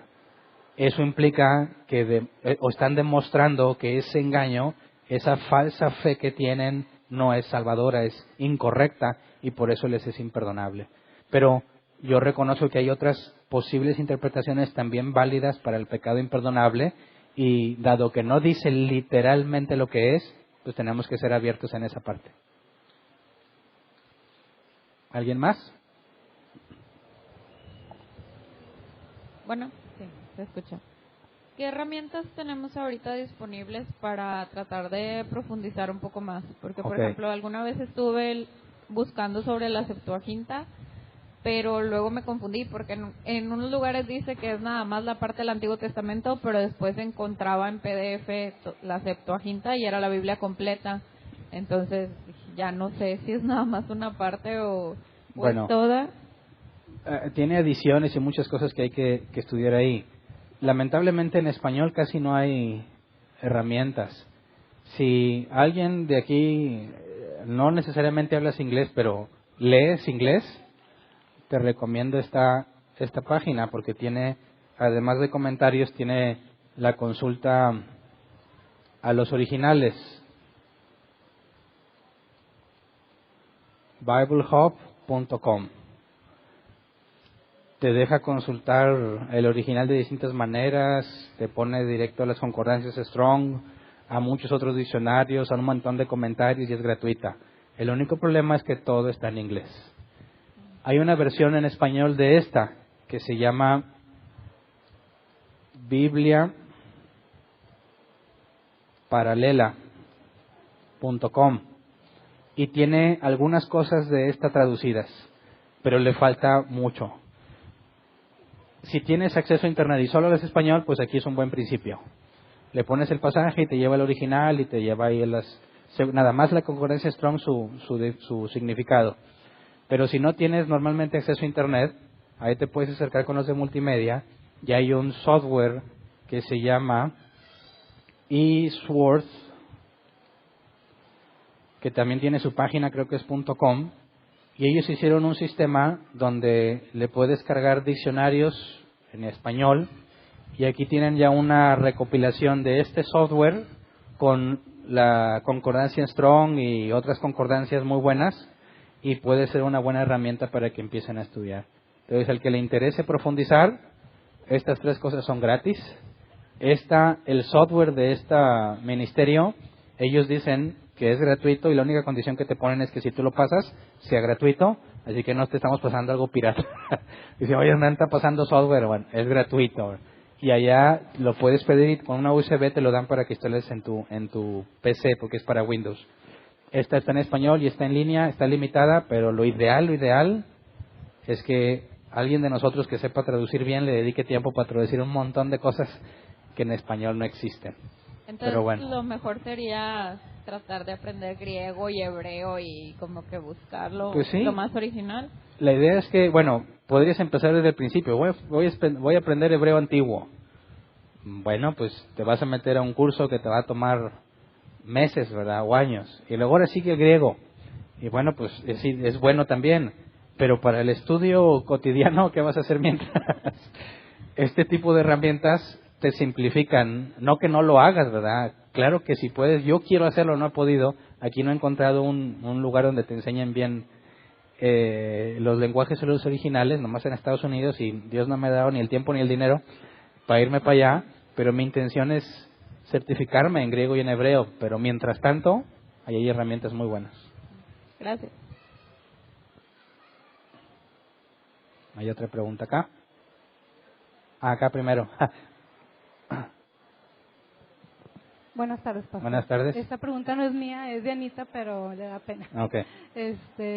Me pregunta que a quién se le ocurrió, quién estableció los 4 criterios, quién dijo, bueno, yo considero que se debe de preguntar esto, o sea, quién propuso los 4 criterios para al enfrentarse a la herejía de Marción sale la necesidad de establecerlo, no como un individuo en particular, sino en conjunto. ¿Cuál es la forma en la que podemos asegurarnos que es confiable?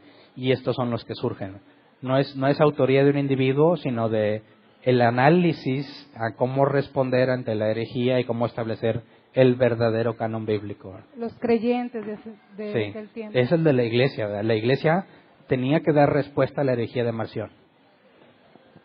Por eso Lutero en la Reforma decía, doy gracias a Dios por mis opositores, porque me han hecho estudiar fervientemente las Escrituras. ¿Verdad? Vamos a dejar la última pregunta para no extendernos. Sí, buenas tardes. Buenas tardes. El Antiguo Testamento está escrito en hebreo y el Nuevo en griego. Partes de arameo en el Antiguo Testamento. Ok, esa era la pregunta, ¿qué significaba el arameo? Y si me puedes explicar lo que es la Septuaginta, es todo. Bueno, ¿cómo que qué significa el arameo? Pues es un idioma en el que se escribió, ¿verdad? Que después tienes traducciones al hebreo o algo, pero originalmente estaba en arameo. En cuanto a la Septuaginta, es la traducción al griego de la Biblia hebrea. Y es Septuaginta del 70 porque eran aproximadamente 70 eruditos los que participaron en la traducción por medio de un rey egipcio que la solicitó. Entonces, sabemos que los judíos, había quienes mantenían su idioma y tenías a los judíos helenistas que hablaban en griego, y la idea es que se tradujera al griego la Biblia hebrea para el acceso de todos y tenerlo en la biblioteca alejandrina, no me acuerdo cómo se llamaba. De manera que se quedaba un registro disponible para el habla griega. Y lo que tenemos, por ejemplo, citado por el apóstol Pablo y el propio Jesús, es la cita en la Septuaginta, que era el idioma más común. Okay. Por eso es importante leerla, porque en cierta medida estás leyendo lo mismo que leyó Jesús, lo mismo que leyó Pablo y los apóstoles y la iglesia primitiva. ¿El arameo está mezclado con el hebreo? Son idiomas distintos, pero se son usados en el escribieron... viejo. ¿Mande? Son usados en el antiguo, nomás. Sí, nada más en el antiguo. Ah, ok. ¿Alguien más? No, ya no, dije que ya nadie más, ¿verdad? ¿Avisos? Les aviso por los que no estuvieron